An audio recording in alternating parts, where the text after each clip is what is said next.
I've got a guy at my gym that I coach at who, for the last year or so, has been trying to shift me these dodgy shirts and like telling me where he gets them from, and I'm like, oh yeah. And I bought one about 4 or 5 months ago off him. It was the 97 United, I think either the second or the third kit, the white one, the view cam with the long sleeves with Beckham on the back, Oh, and it was immaculate. It was like, I think I paid like 25 quid to him, and it took about 3 weeks to get it. And I put it on. I was like, this is insane. Even down to like the labeling, the old Umbro paper cardboard labeling was still on it. I was like, something's not right here, because it's immaculate. But yeah, you're right. Those websites are popping up everywhere. I reckon there must be a factory in China just pumping them out all day long, and they've obviously got a market for it. Yeah, exactly. Like I picked up the old third kit, the new Inter Miami third one with Messi on the back. It's kind of like a light blue one off this site for like 30 quid, because my boy's obviously mad on footy. So I picked it up like full kit, and it's just, I think that's where all my money's going currently. I'm like, I'll get in the new Inter Milan one. Oh yeah, I'll get in this. I'll get like, it's madness, mate, madness. But yeah, super good. Yeah, good. Yeah, I'll move on from this in a minute. But my dad's I just turned 40. So my dad's 66. He was a United supporter. He's from Manchester.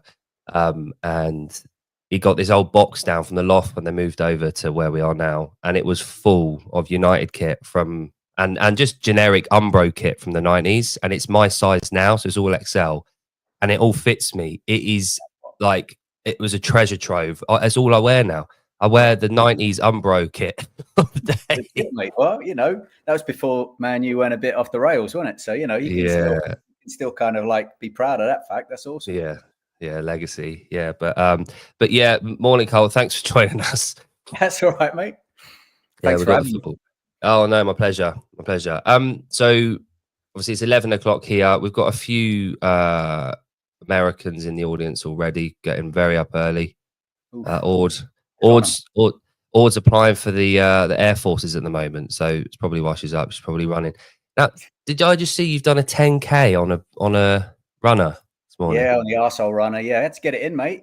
My day's looking busy, so I thought I'd better get it out of the way first and foremost. Signed up for a marathon pal, so just thought I'd have to got to get the miles in, didn't you?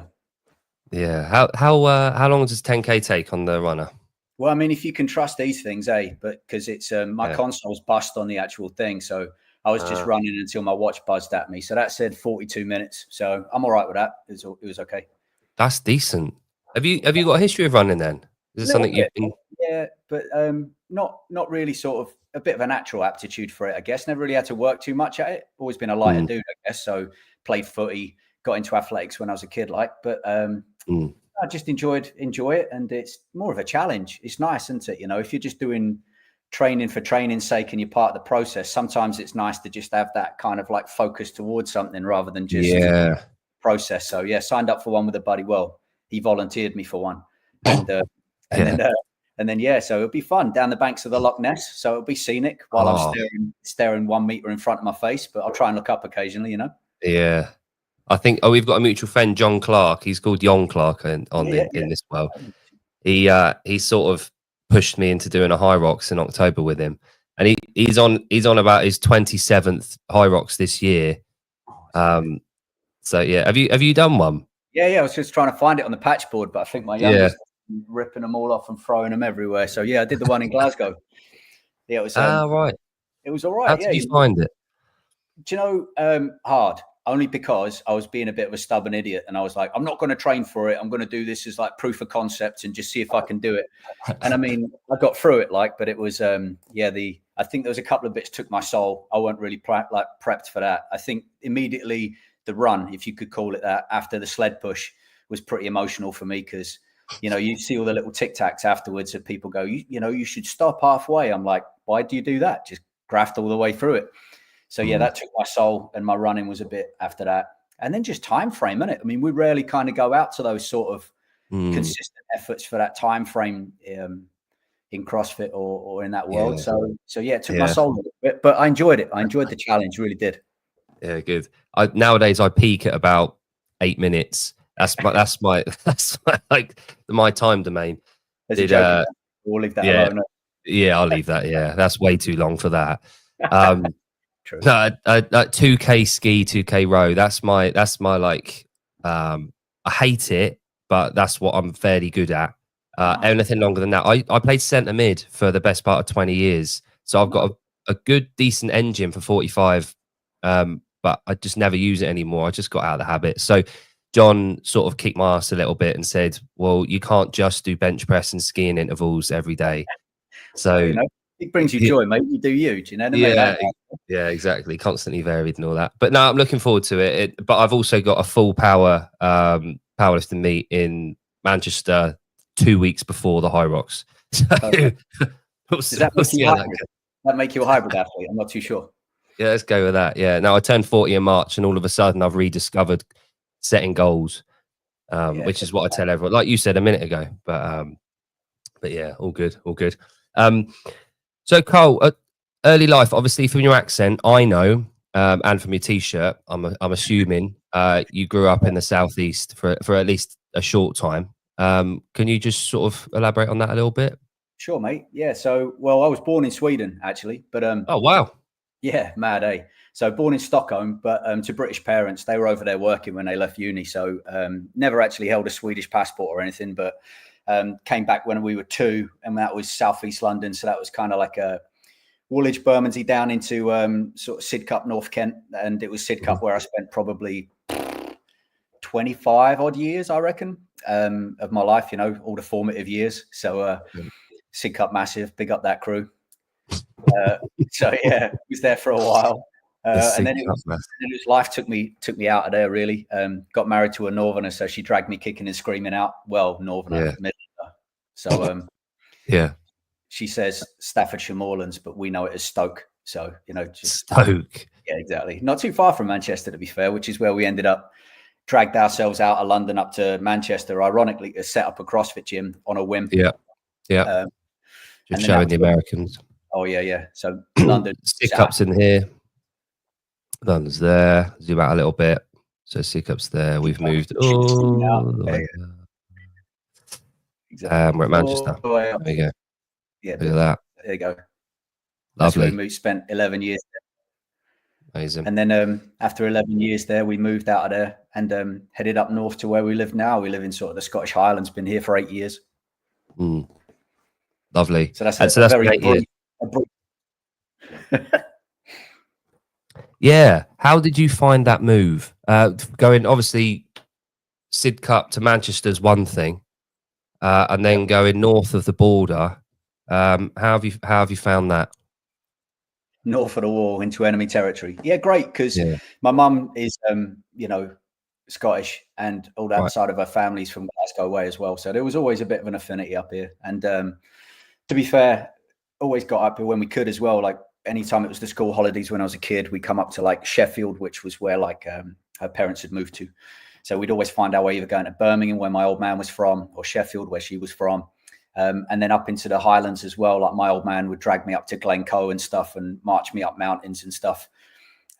So yeah, I guess Scotland's always had that sort of mysterious pull, you know? So we ended up getting up here when we could. It was always a bit of a pipe dream retirement wise to get up here.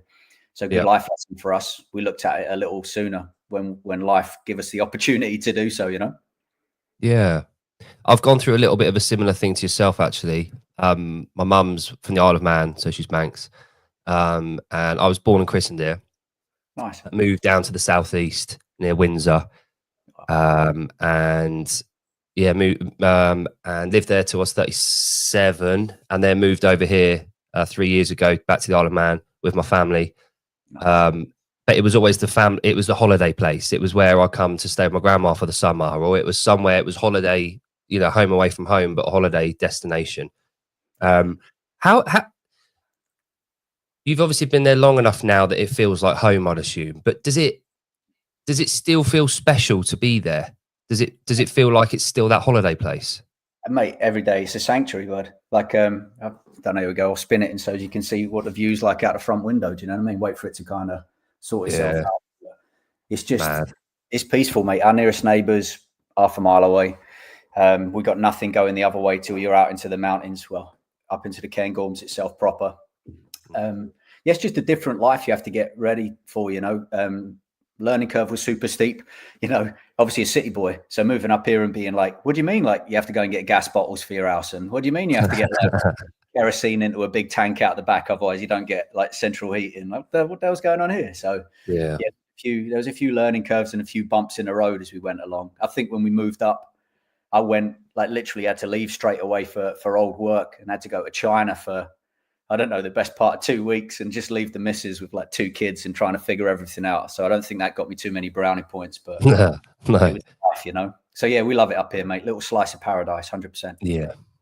No, for sure. And I share that sentiment where we're at the moment. Like, obviously, it's a lot smaller, the Isle of Man. I don't know if you've ever been here. Bucket list all right. TT. Oh yeah, awesome. Oh right, lovely. So you know the place, yeah. So you're never quarter of an hour away from anything really. So and we live in the middle of a fucking nowhere. There's fields and hedges. The kids just play out pretty much all the time. Yeah. Even though 3 days ago I was doing that fucking ruck race league walk. Tough that. Oh man, every month I've done all of them so far. Every month I leave it to the last weekend before it. I just think, right, I'll do something towards it near the time. Playing that game. Gotcha. You're one of the minute entries where you land. The same reason I keep telling John that I'm going to do the high rocks in some Nano 2s just to prove a point. Nice. He keeps telling me not to. But yeah, I went out and I always think, oh, I'm just going to go out for a run. I just go out for basically a walk, and then I get back.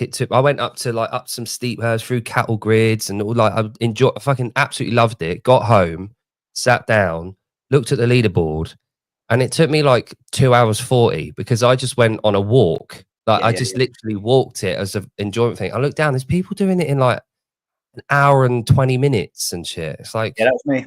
Yeah, I did hour 20. But I did it, but I ran it because, well, I mean, you're supposed to. Yeah, exactly. I guess if you can, you should, right? But the challenge for us is finding a flat route to do that on. Do you know what I mean? Because you see some of the fast characters, and you're like, damn, they were doing it on a track. I mean, boring, but all right, flat as hell and at least consistent. So we tried to. There's something called the D-side way, which goes for like 40 miles, and it goes alongside the River Dee, right? So Aberdeen, the River Dee, like that's kind of like the big one that feeds into that city, right? So it's kind of flat, because it's just been carved out by the river. So we just it just ran alongside that, and I did it with Mac. Actually, I know he came on here. Oh, nice. Yeah. He was over with us, so we got up early on Thursday, met up down there in a car park, and just ran 4.5 miles out. And then when we turned around, the old part of my brain, I'm not that competitive anymore, but it dug in a little bit, and I'm like, right, he knows where he's going now. Drop him. Let's go, Steaders. Let's go. Took off. And it was fun. But yeah, I've friction burn across my back and all kind of madness from it as well. Like, so showering was savage, but it's a good challenge, eh? I love those little things that just break you out your normal routine and give you a little something, give you a little community, give yourself a little challenge. And it's great for our little ruck club get involved with it as well, so it was funny. We had to do a social ruck on Saturday because everyone was so written off from it. Do you know what I mean? So we just had to go out and have light load and have a chat, but we had to put that out there. Otherwise people would be like, I can't turn up today, I'm too written off. We're like, yeah, got you. Yeah, we know the feeling. Yeah. No, like you say, you got to have these little goals, and they don't have to be extravagant. I think that the older I've got, the more and it sounds fucking American and cliche, but not there's anything wrong with that for American viewers. It does become about you, doesn't it? It becomes about what, like, all those little achievements, and that you've done it. Like, that's the big achievement, not showing everyone else what you're doing. It's you doing it. That's the genuine feeling of it. Yeah, I get you. I think I think it's almost like it's not the pay the man kind of, like, again, that's a little bit of a cliche. It's something that kind of pisses me off some days. I get the intent. Yeah. It's like, I genuinely believe that you can't rest on any laurels. Do you know what I mean? No matter what you're doing, every day you start from zero to a degree. And it's not ignoring your history or your experience, but it's like, it's due every day. I've got to earn respect, and I've got to earn trust from people every time I meet them. And the same with, like, fitness. You got to earn it every day too. You can have shit days, right, where you just, I'm just going to do something that's a little physical and maybe ain't too intense. But there are days where you've just got to, every day I feel like you've got to do a little something, Yeah, you've got the extreme end of that. You got the Goggins of the world who like scream and shout. there's always room for those type of people. I think they're the extremes. You need those extremes to kind of rein in from there. Obviously, like we do, you know, program for the best, scale for the rest. Yeah. But on the other hand, you've got that doing nothing, the extreme. So the part for me is that, like, from any given day, I have to decide which end of that spectrum I'm going to focus more on and head towards that route. And I try and instill that in my kids. You know, do something hard every day. But my boy, I said about like playing out a couple of days ago. I was out on that ruck. I got an hour in. My phone goes. My wife says, nothing too bad, but can you give me a call? I was like, oh, for fuck's sake. Right. Yeah, it's an immediate call. Those words are yeah. I rang her up, video call. My son's there with an ice pack on his face, and he looks like a English bull terrier, and he's been stung by 12 wasps all around his head, around his eyes, down his arms. He's just sat there looking like that guy out of Adolescence, that Stephen, I can't remember his name. You know, the guy that looks like a dog. He's looking like him at the age of 6. I was like, what'd you do? And he's like, oh, I was stamped on a wasp nest. I was like, what? Fuck around, find out. You play silly games, you win silly prizes, right there. That's a life lesson. Yeah, you're not going to do that again. All right now? All yeah, it's fine. I was literally an hour into that walk, and I said to my wife, "Is he breathing all right?" Because this is about 25 minutes after. Is he breathing all right? Is his heart rate good? Is he drinking water? Fine. Sit down on the sofa and just make sure he's all right. But he was wanting to go straight out afterwards. But yeah, I couldn't think of a better way to bring up the kids, to be honest. Like, I moved from a busy city to be here, so you have to put up with the consequences of that. Like, I want them to be feral to a degree. I want them to find out shit like that, and I want them to experiment and push boundaries. The hard thing for me is letting them. Yeah. Like, if I know it, like he does stunts on his bikes at the front, and he was going along, stood on the handle, put a crossbar, jumping into a hedge a little while ago, and I thought I could either stop him because I know he's going to get hurt, or I just let him do it and find out. And it's just one of those things. I have to focus on my daughter. Then I'm just like, right, okay, cool. I'll go and play with you. And I've got a third on the way as well. So thank you. Yeah, hopefully that one's got a little bit of head screwed on. No, our third one's the worst, mate. Ain't gonna lie to you. We thought we nailed it with the first two. The third one's a devil child. He's awesome because you wouldn't want it any other way. But my word, yeah, he's on. It's only just over a year old, but he's definitely the most challenging out of the lot of them. So good times. What's the gap between them? What ages are they? Yeah, big gap. So we have 15, we have 12, just about to turn 13, and then just over 1, the surprise one. You know how I mentioned, play silly games, win silly prizes. that apparently applies to adults as well. So I'm not just kids. Yeah, good. Yeah, we got it'll be a 6.5 year gap between our second and third. So yeah, but worth it. And like I said, I turned 40 in March, and we had a conversation earlier in the year before that. I was like, I kind of want to cap it at 40. So we'll see what goes. And then within a couple of months, it was here. So yeah, there we go. Very fortunate. Could be a good excuse to just keep pushing. Keep you on your toes. Yeah. I get every couple of years have another one. Yeah. So, Karl, we've gone through where you were born and you're in Sidcup. What sort of education did you get? Were you academic, or were you the other way round, or what happened there?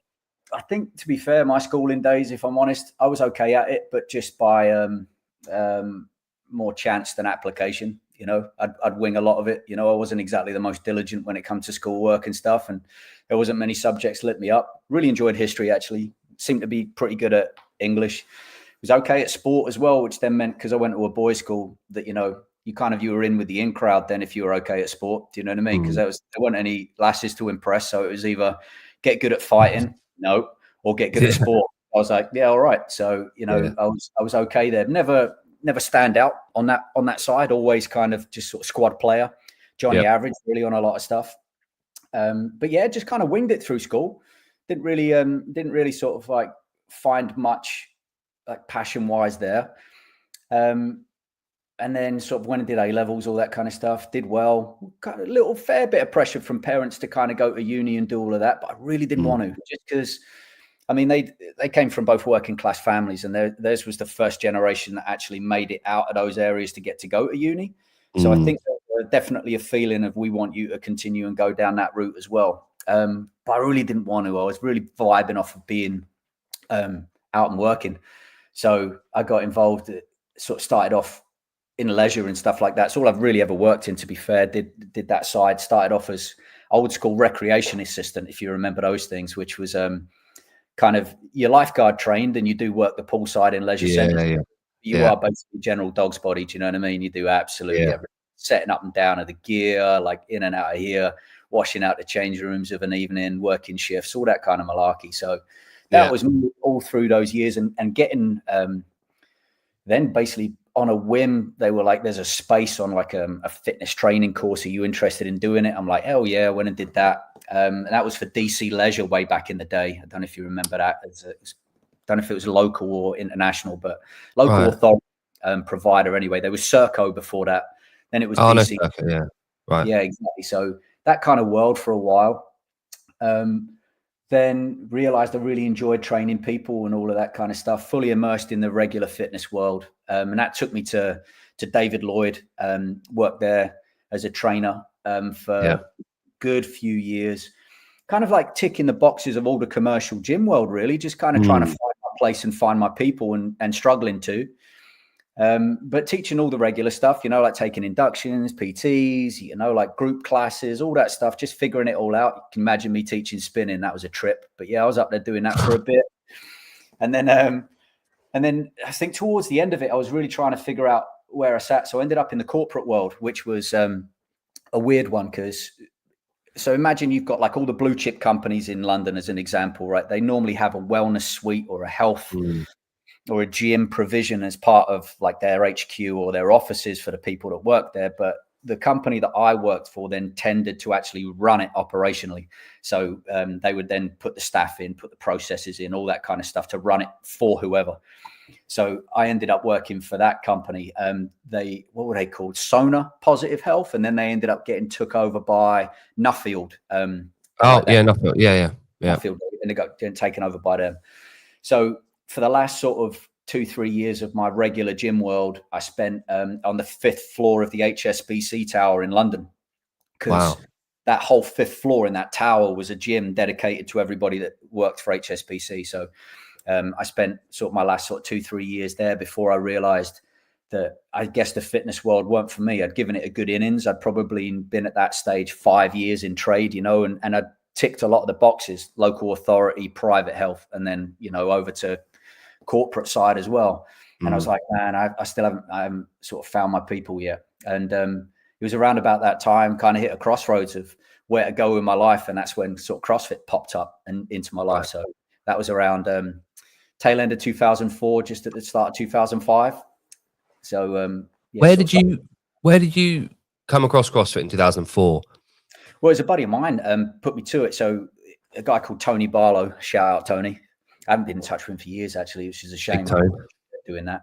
But he was a PT with me in the HSBC Tower in that gym. And he was, you know, a bit of an eclectic mix, you know, like kind of outwardly quite grumpy, kind of standoffish, sort of a mohawk and a big beard. But he had like a background of like Greco-Roman wrestling and stuff like that. So he always had this, it was super cool, but he had this really like left field approach when it comes to fitness. And he taught me a lot of stuff about like odd object training, and taught me things like gave me books like Dinosaur Training by Brooks Kubik and all this kind of stuff. Like like for someone who was from the regular gym world, this was such cool stuff, you know. And we'd meet up in his lockup in Essex, in his garage, right? And he'd teach me some like I'd ride over there on the motorbike, you know, single at a time. So, you know, you do what the hell you want, like zip over there on the motorbike, and he'd show me grappling drills, and we'd beat the shit out of each other. And I'd show him some of the sort of the plyometric drills that I knew from like either footy or from athletics training in the past. And we, you know, it'd write each one of us off differently, right? Because our fitness was so biased towards what we come from. So we were just playing around with different stuff. He was teaching me things like Turkish get-ups and windmills and all this kind of like really cool stuff. Like got my first kettlebells from him and club bells, and just playing around. And after a while of this, he just put me towards CrossFit.com, and he was like, hey, there's this bunch of Americans who were doing this sort of stuff, like playing with different styles of training. Looks really cool. He pulled the old, like, I'm too old and broken card, but you should totally have a look at this thing. Yeah. And so that that began the process, really. Sort of logged onto it and did the lurking thing, and did the traditional of like, is that it? Is that all the workout is when you see certain things? And and then it just started like trying to do some of the movements. So like utterly self-taught, right? Because it was just like, here's the movement. So you'd Google it and you'd come up with some, whatever. Just try playing around with it. The world's worst overhead squats, and I'm surprised I didn't give myself a full spinal trying to like dumbbell swing because there's no kettlebells, and you know what I mean. All this just playing around and learning, and then even doing it poorly. Looking back with hindsight, even doing it poorly, like I was developing this level of fitness just in myself selfishly that I was like, damn, I feel really good, really prepared, really sort of like just good. So just started exploring more of that, really implementing it with others that I was training in some of the classes, because I had to do like circuit class. So I started bringing some of those movements in and giving it, and people were just like, it's really hard, but it's really awesome, and just sort of vibing off of that. And that sort of began the process, really. It was really cool. And then the connection to the wider world was easier through CrossFit then, because it had that centralized message board. So you could there was a community piece in there. So you could kind of like, hey, I'm so-and-so from so-and-so, is anyone in my area doing this mad stuff? I'd love to link up kind of vibe. I guess it was almost like Tinder before Tinder for fitness. You just kind of like see if anyone's in your area. Yeah. They should have called it that, Tinder Fit. And and then just folk, started hitting up, and there was like a core group of maybe, I don't know, at that time, maybe 4 or 5 characters in the UK who were active on the message board anyway. There could have been more doing it, but so, we then just became sort of like weird internet boyfriends, really. Sort of hang out and try to meet up as often as we could. There was a lad called Davey Easton. There's a guy called Pete Galloway, I want to say. Graham Hayes. So many back then as well. Julie Cleghorn was a lass who was in it as well, up Scotland way. So many, but just super just good people interested in fitness and playing about. So that's how that sort of grew from there. And at that point, those people taking up, those very early adopters of CrossFit, obviously, do you think that's what they had in common? It was exploration, finding out movement, and finding new ways that broke out of the ordinary, like trying to find different ways. Do you think that was what sort of brought them on to CrossFit? Yeah, I think so. And they were very much like, when you talk to them, they weren't run of the mill. They were characters. Do you know what I mean? And they were always looking for something that was a little counter to any given narrative. Pear Mill. My goodness. Yep. That's CrossFit Manchester. That's right. So it was, Mark Beck was also one of those early adopters as well. He's one of the original crew who still runs that place at Pear Mill. It was it was mad. So we just I digress. I lost my train of thought now. See, I get distracted too easy. I'm like the shiny. My boy is like Dory from Nemo. He's like ding straight on. It's like, fuck me, trying to keep up with them is a joke. But talking about early adopters. So what they've got in common, and they're definitely counterculture. That's where I was at. Thank you. We're definitely, I think, looking for, knowing that normal sucked and we didn't want to be that way. However you wanted to define it. And so I think there was definitely, I think that's probably what most of the attraction was at the start as well, because I didn't really understand CrossFit really at that stage. I was vibing more off of the counterculture. It struck me as all the things that I like being involved in all through my youth. Like it was the skateboarding, it was the heavy metal, it was the tattoos.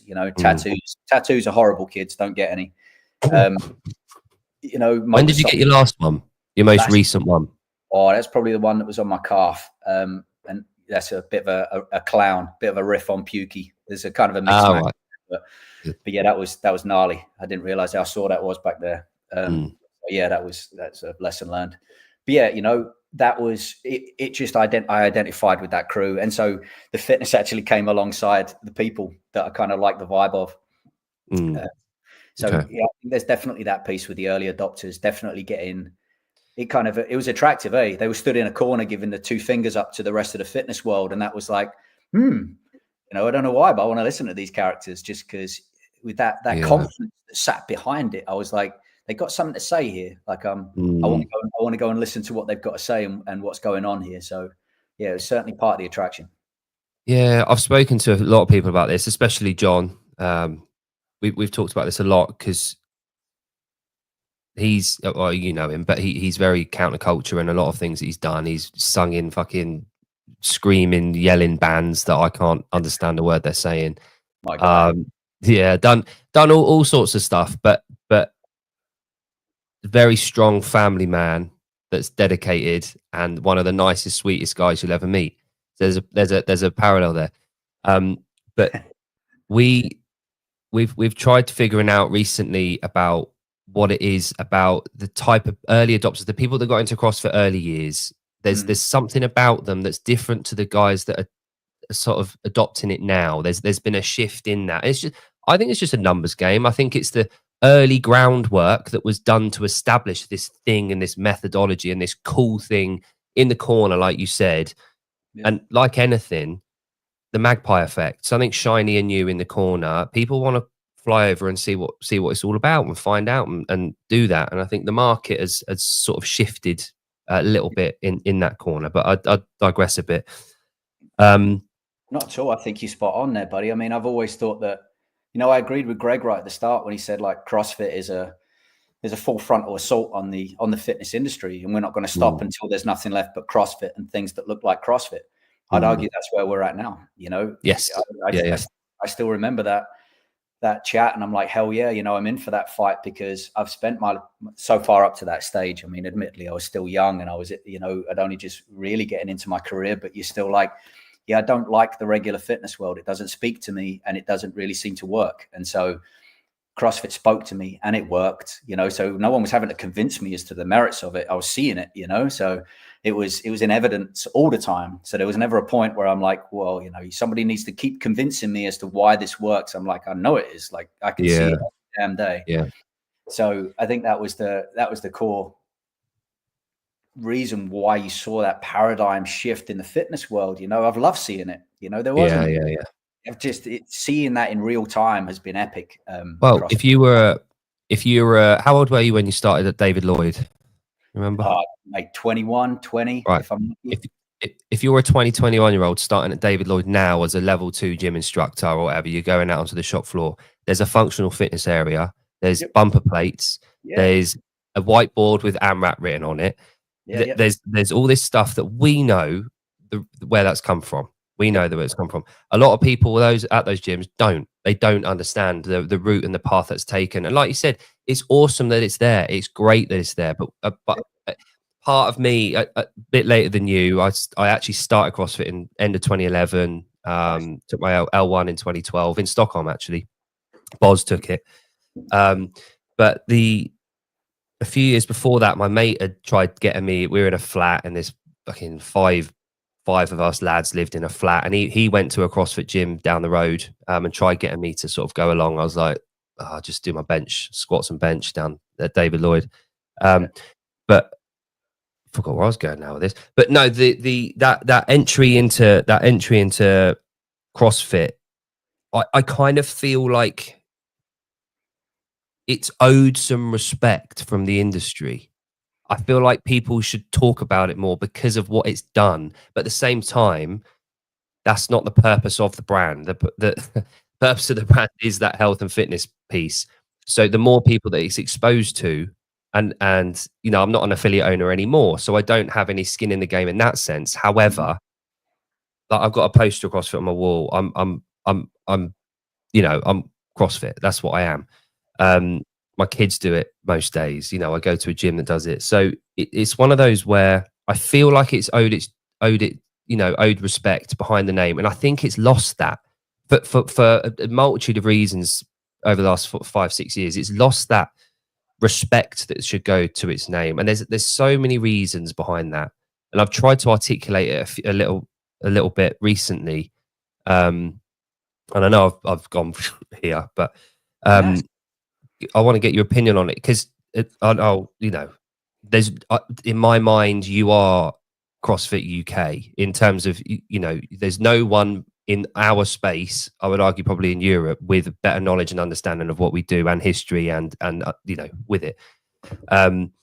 I spoke to Daniel Chaffee a little while ago. I went out to the French with him and spent some time, and he you know, sings your praises and he talks about you a lot. So, and also a very similar background to yourself in terms of working in leisure, you know, and then finding CrossFit, moving around, you know, establishing your own gym and that kind of thing.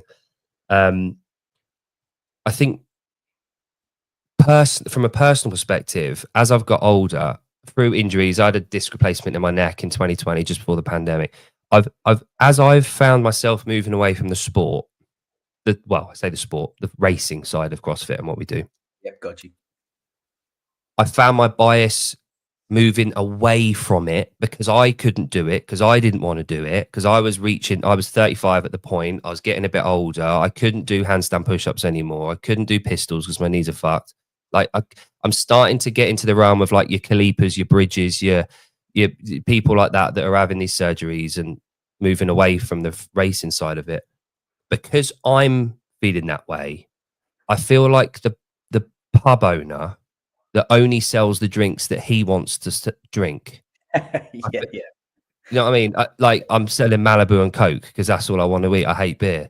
I don't really. I love beer. But in this instance, so I feel like my bias has got in the way of what I think CrossFit should be and what it is.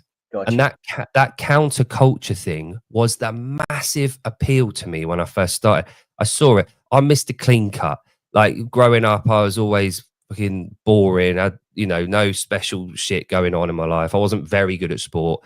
And then I found this thing that was like in the corner. You know, the guys in the UK that love NFL? Yeah. You'd be one of them. Yeah, I didn't love NFL, but I'm like that. I'm like, oh, I'll like that because no one else is good at it, and I'll find it in the corner, and I can be all right at it. And then within a year, I was like, do you know what? I'm going to regionals. That's me. I'm Mr. Regionals. And then the Open comes around in 2013, and I realize I'm definitely not going to regionals. And over the years, it got to the point where I fell out of love with the sport, out of the fitness racing side of it, and I feel like the last sort of 6 months or so, I've really tried hard to remind myself why I got into CrossFit, what it was about it that I loved so damn much, and what about it is it kind of gone for me as an individual. I see younger people coming into the gyms and they fucking love the racing side of it. I've got a client that was obsessed with the racing side of it. I was obsessed with the health and longevity part of it. She's 23. All she wants to do, she came from a competitive hockey and bike racing background. All I wanted to do was to get her strict pull-ups before she learned to butterfly and to move properly and to obsess with quality. And all she wanted to do was race. And unfortunately, over the last couple of months, I've had to hand her over to another a mate of mine to program and to coach because I'm not in the space where I can do that for her. It's not my priority anymore. And I think a lot of the gyms, a lot of the affiliates, a lot of the people still involved with CrossFit from back in the day, fucking dickheads saying, but a lot of the people from back then, I think in a similar boat, we're at the point where either burnout or fatigue, or we're not able to do it ourselves. So we want to go back to foundations. We want people to do what we want to do, but what we're not willing to do is remind ourselves why we started and how cool it was. And that's still part of what we do. It should be. And I think that there's a disconnect a little bit between the fitness racing and the methodology and the affiliates for one reason or another. And I think maybe I've come round to thinking, do you know what? It probably is important to us. It probably should be up there. It should be really, we should be vocal about it. But at the same time, I'm aware that the people at the tip of the spear also need to represent what we do. So they need to be involved with what we do. It's a two-way street. They need to also talk about us. They need to go out into media and talk about the brilliant work that the affiliates do and what the L1 looks like and the methodology, the manual that I've got on my desk at all times that I teach my kids, that stuff. And there was a stat the other day that someone put out, I think 24 out of the 60 athletes going to the games this year have got an L1 or L2. So it's not quite halfway, which it's on its way though. It's on its way. And I really do want that piece, that connection piece linked up, because I think that could be what we've missed over the last few years. There's this separation of those two things, and it should all be one thing. we've got this beautiful brand, this beautiful name that we seem to have forgotten what it stands for, and it's up to us to be doing that. You know what I mean? Because it's all under the same umbrella for me. It's all one thing. Rather than dividing it all up and making it different things, if we converge it all again and make it that counterculture thing that is just one name, you know what you're getting. CrossFit, you know what you're getting. Anyway, that's me talking for 5-10 minutes gone. It's a good soapbox, bro. You go. Oh no, it's annoying. Nah, it's not, man. When you've got passion, it comes out, bro. Don't you worry. Yeah, good. So CrossFit, you opened your affiliate. What year did you open your first affiliate? Was it 2006? Yeah, that sounds right. I can't remember the exact date, but yeah, it was 06 in Pear Mill. So yeah, that was a trip. That was fun times, you know, good times. Old school in the old dust flue of a mill in Pear Mill. So the whole floor wasn't level. So, you know, you could like do something like a Grace type effort and you could just throw the barbell away and just chill your boots, like spinning up while the bar like rolled back down the gym at you before you went again. You know? Love that. Yeah. No guts. I watched one of our girls doing Grace a little while ago, and she did a full 360 during the course of the whatever minute and a half of work. The bar would drop, she'd turn with it, and she went all the way around over the course of the 30 reps. It was quite, I wish it had got on video. It's cool to watch. Might be a little imbalance needs addressing there, but hey, yeah, it did my head in. I've got a lot of OCD, and for me, it's got immaculately lined up straight every time, but never mind. So 2006 affiliate. From there, you've got this amazing career within CrossFit and the company that sort of flourish out of there.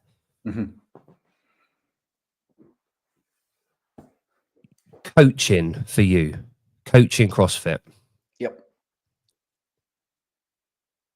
What was your favorite part of being the coach, not the affiliate owner or seminar staff, on the floor with people in front of you? Where did you find your passion for CrossFit? What was it that got you out of bed to do that? Oh, helping people.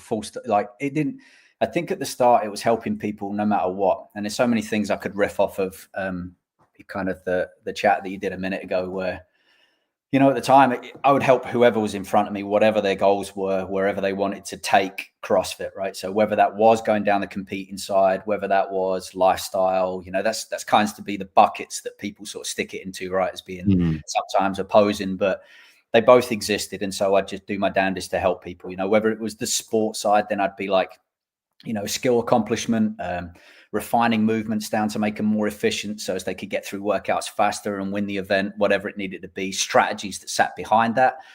So I'd be in there, but the more that I was in it, the more that it realized that wasn't what gave me as much passion and joy as watching people accomplish the lifestyle stuff, the first pull-ups, the movement awareness, the increasing in the range of motion. You know, somebody who'd come in and be like, you know, couldn't squat to a 24-inch box, but then over time they could get down to a full unsupported air squat, you know, all of these kind of things. Those were the air punch moments, and those were definitely the things that would fire me up and get me motivated as life went on, you know. So it was definitely that. But I think at the start, similar to yourself, I was never good enough at the sport of CrossFit to mean, even though when I started any competitions that knocked out, I'd have a go, because it was a social event more than anything at the time, right? So you'd be there to meet up with the other people in the world that were doing it.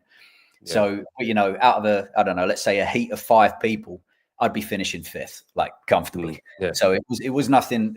I never, I guess by luck or by lack of aptitude in the sport, I never really saw that as being a path for me. I always knew that I'd actually be helping people more by connections, by training, by doing all that kind of stuff, you know. So I think I then started to double down on that side, although, you know, there was plenty of forays off into the sporting side and did programming for a while, you know, was involved in coaching teams that worked with CrossFit athletes and stuff like that. But over time, it definitely got to the point where I'm like, nah, this isn't where I want it to be. You know, sitting at the games, fulfilling a coach's role, but seeing all of my teammates who I work with on the level 1 and the level 2 seminars, running around, doing the judging stuff, integrally involved in the machine and and then they'd kind of run past and I'd be like, hey, what's up? And they'd be high-fiving and hugging people, but they were on their way to go do shit.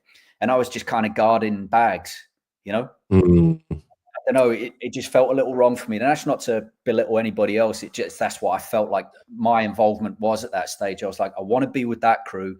That's going to be more worth being part of the help side than this other side in the competitive space. You know, that's still going to roll, and it doesn't really need me. So I think I made a bit of a choice there to not do that world anymore and double down on the coaching side.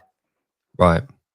No, and I agree. And I was very fortunate to have spoken to Daniel Chaffee about a couple of months before I went out to French. I spoke to him a lot when I was there as well, obviously. And then I sat down with Greg for about 45 minutes at the French and just had a room with him, which was like a lifelong goal. Like since fucking 2011, he's like up here, right? So to be able to just meet him, but before I sat down with him, I was following him around with a gimbal. Like I had a media pass Daniel given me, and I just followed him around for the best part of 6 hours, walking around the stadium where it was in. And one thing became really clear to me was that the whole time we were walking around, he didn't look at the competition floor once. And even when we did walk through the arena along the side where the media part, he was saying hello to people on the volunteers. Same thing as you've just said, you know, high-fiving people. And there's this beautiful moment I got on camera, and I'm at some point I need to find a way to put it into the context. But there was this young dad, must have been 25. His missus had just gone out to compete on the floor, and he was sat there with this screaming baby that needed feeding. And he's scrambling around. He's getting his milk bottle out the bag. He's trying to put the powder in, trying to get the water into the thing, and they're making sure it's And Greg had become like a third wheel while Daniel was talking to someone. And he looked over and he just walked over, sat down, and helped this guy feed his baby. The guy had no clue who he was, just some older guy walking over and helping him. He just drifted off and walked back and then joined the conversation. This all happened in about 3 minutes. I got it all on camera. And I was like, that right there is care. That's what kind of sums that man up, you know. And then throughout the whole day, walking around. And then I got to sit down and I talked to him and I asked him the same question, because it really applied to what I'd seen, that I asked Daniel before. And it was about coaching, and it was about the elite athletes. And you can understand this. You're the first person I've asked that will talk perhaps from a CrossFit and a football or soccer background. There's very few examples of where we find the elite athlete becoming an insanely decent top tier coach in their sport. Very rare. Pep Guardiola is probably the only one that had any type of success at the top level and then coaching at the top level. But I'm looking across all sports and I don't see it. And I've asked Daniel this, and Daniel came out with this beautiful one-word answer of selflessness. It's like, it was bang. It's like, that was his answer. And Greg gave me some examples of people that he coached early years and that hated talking about themselves. They didn't, when they were coaching it, they didn't want to talk about them all the time, and it was all about the people. And then on the flip side of it, the people that were athletes that really struggled to coach because they couldn't get into the mindset of other people. And it was all that selfless perspective. Do you think, obviously I believe that to be true. I think there's a lot of truth in that. But do you think for yourself, do you think that played a part in your role as a coach as well, and where you're at the moment? Do you feel like that value that you feel like you have, do you feel like that your value in our system is helping other people rather than what you have? Yeah, totally. I think it's as mad as it sounds and super contradictory. It's almost like it's selfish because I get my feelings of self-worth from helping others. So it is selfish in that nature, right? It makes me feel good whenever I see others accomplish stuff. So it's kind of like that weird paradoxical element, but it is totally, I love it when that moment of clarity where somebody, you know, you're trying to get somebody to understand, I don't know, they're doing an early arm pull on any kind of time where they're trying to get timing out the deck, right? Hips versus arms, and they're still pulling early. And you're trying to give them an awareness, so you need to delay that arm bend. And then they have that moment of clarity when they still do it wrong, but they're like, that was wrong, wasn't it? And like inside here, it's like absolute air punch, because I'm like, hell yeah, like, yeah, you're getting there. I know that journey is just a matter of time now, because the awareness has been switched. There's been a moment of clarity in that athlete. And I'm like, I love that. Let alone those little side conversations that you have where people are like, you know, sometimes it can be a throwaway comment. They'll be like, do you remember when you said X, Y, Z?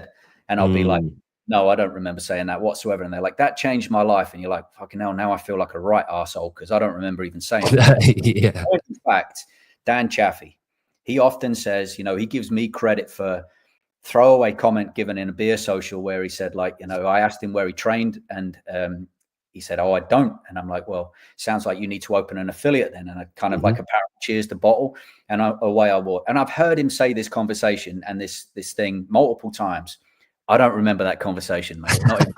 It's like, and it's bad, right? Because I think like, shit, I should remember these conversations, but it's tough because sometimes you just being you're just trying to help, just trying to do the thing, and it's not something even conscious that you say, and people can really latch onto it. So I think that kind of, it teaches me a lot of things that way. Like, be mindful of how you're trying to help people, you know, don't preach and just be kind of like helpful all the time, but also, you know, you don't know how you're helping. You don't know when you're helping, you know, and I think that's always really cool as well. And it makes me feel good when you hear stories like that. Of course it does. It's kind of flattering, but it's, but I'm also more proud of the fact that the achievements that he as an individual has done since, from arguably a throwaway comment. And that's mad how life works that way, right? Where he's riffed off of something that I didn't even remember saying. And he's created a career that he, you know, and the monster that is the Louvre boxes and the people that's impacted, and the lives that have been impacted through that, let alone the professionalism, you know, like I've listened to his business talks multiple times and I'm like, damn, this guy knows what he's talking about. Holy crap, you know? So it's mad how the world works. And it just reminds me again, that concept of zero, but like, don't be an arsehole as well. Just try and help every single day. Because you never know. You never know what's going to stick in someone's head. So I thought that was super impactful for me. So a bit of a riff on the topic for you, but yeah, for me it was the daily interactions. It was the not looking at the folk who are interested in shaving seconds off their time. You know, whenever I worked at any competitive side, as impressive as it was, by the time you've seen the fifth heat of the same workout and of people absolutely crushing these things, you know, you become a little numb to it, I think, of just how impressive that actually is. And it, you know, when I was on the provision side and working on the judging side or on the teams or any of this stuff, it was, you really didn't see the spectacle because you were so in the details of when does the next thing need to work, like how I need to be out the back to brief the next heat. And because it was all run with like precision, you know, and crazy. So you were so immersed in the technical details, you never enjoyed the thing. Like, when Sam won the games, like I was in that final, but on the floor, like watching somebody else. So I'm judging when she won the games. You know what I mean? So I didn't get to like say well done or any of that stuff till way after the time, because I was on like doing the job of being on the floor and judging and being in that crew and stuff. So, I mean, there was so many reasons why Sam like won that year, but primarily it's because she's an outstanding athlete and doesn't need somebody kind of in her corner telling her what to do. She already knew what to do. So that was why I was like, right, I'm just going to be over here doing the thing with the crew. It was super cool.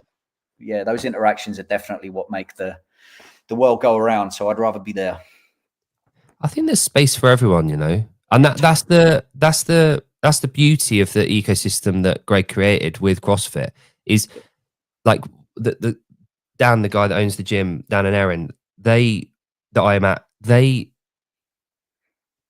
Dan is an excellent programmer. He's insanely good at what he does. Everything he touches sort of goes right. There's method in the madness. Nice, yeah. I think over the years, I think you're right. The threshold for where you find enjoyment definitely does shift and change. And I think when you're involved in the fitness racing side of it, and you become an outstanding programmer for that, and you know, you're involved in that, and you enjoy that, you know, that's the fun part for you. There's an amazing space for people like that. But at the same time, there's also the acknowledgement that there's a space for people like you and I, by the sounds of it, that the fitness racing side of it isn't what I do, and it's not what I find my passion in. Yep. But I will watch it. I will respect the hell out of it, and I love what they do, and I love that they represent that right at the end of that spectrum that we talk about, the sickness, wellness, fitness. I love that they represent what we do, but it's just not. It's not my passion. And what I love is the fact that we've got this giant thing that can be everything. It can encompass all of it, and I think we just need to get better at communicating that it is the one thing. It's not the two things that we've got going on.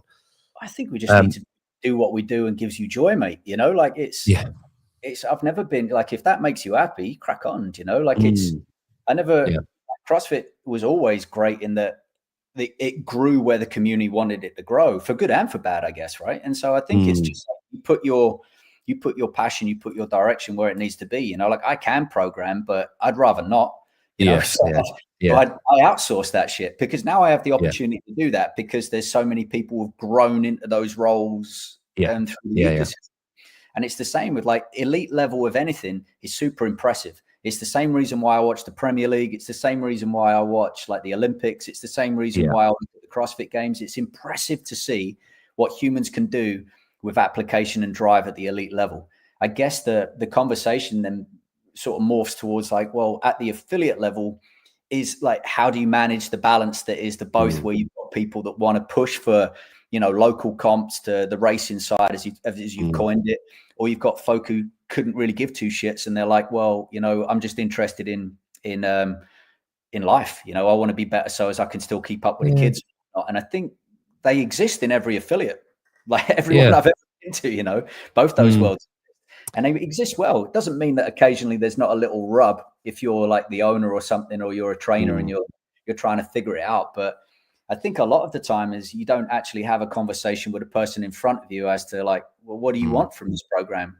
Like, if your goal is competing, well, all right, that helps me as a trainer now, because now I can like bias towards you. You know, like if I see opportunities to help you where I'm going to say, all right, well, this work needs to be unbroken today. I know you're already planning on breaking these 50 wall balls down into whatever, 225s. I'm like, fuck that. You're going to hang on for 50 a day and hurt for it, you know, or whatever. Yeah. I'm going to tap into that motivation side for that athlete. For somebody, you know, I'm going to be like, hey, mate, you got 50 wall balls today. That's quite a savage effect on you. So I'm going to say categorically break every 10. And I want you to walk to that wall and I walk you to both. So I'm almost going to manage their dose because they're just like, mate, I'm not going to be funny with you. I need to be able to walk for the next 2 days because my kids are young and I've got all of this other stuff. So, you know, like I can't afford to be like disabled for that time. So I've got to be judicious about application then too, where I'm like, I hear you, brother, because I'm the same, you know, like I don't want stairs to be the enemy either. No. So, you know, I'm going to reduce the intensity, or I'm going to reduce the volume a little bit just to kind of tinker about, just to make sure that, you know, they get a dose, but they're not disabled. So, and I think that just comes with experience, but rather than putting my bias on it. And that's something for years that I had to struggle with, because I'm like, why does everybody want to do fitness racing? I don't fucking get this. That wasn't my view, without realizing that there was still plenty of people coming up and being like, well, how do I push? How do I charge? And I'm like, all right, I might have some perspective to help you here. It's not my personal view, but you know, I've got you. Or alternatively, I'd be like, do you know what?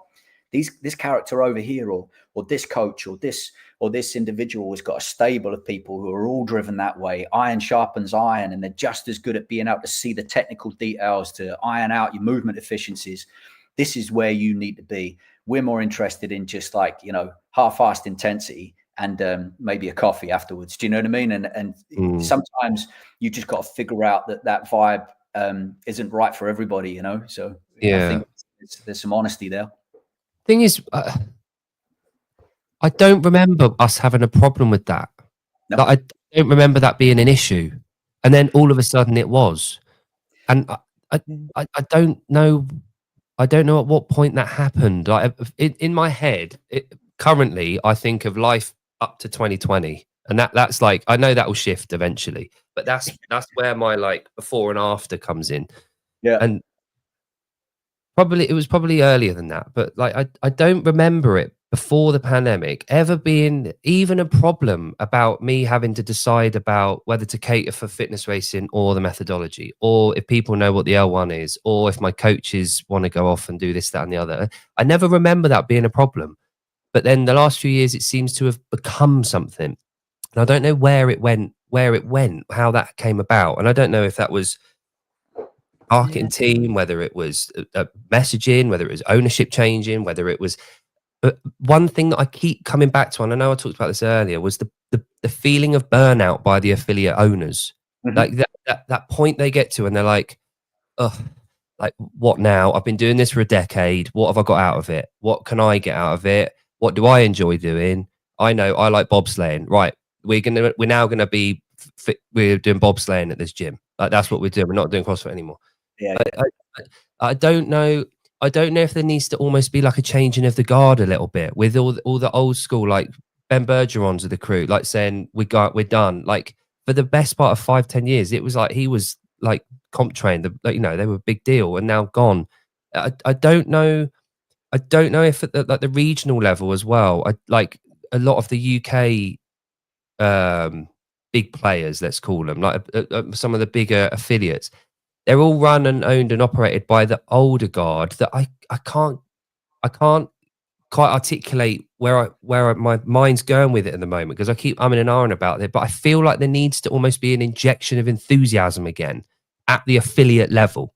And is that the responsibility of the higher ups to enthuse them with thing? I don't know if it is or not, because we've still got everything we ever had. We've still got everything we've ever had.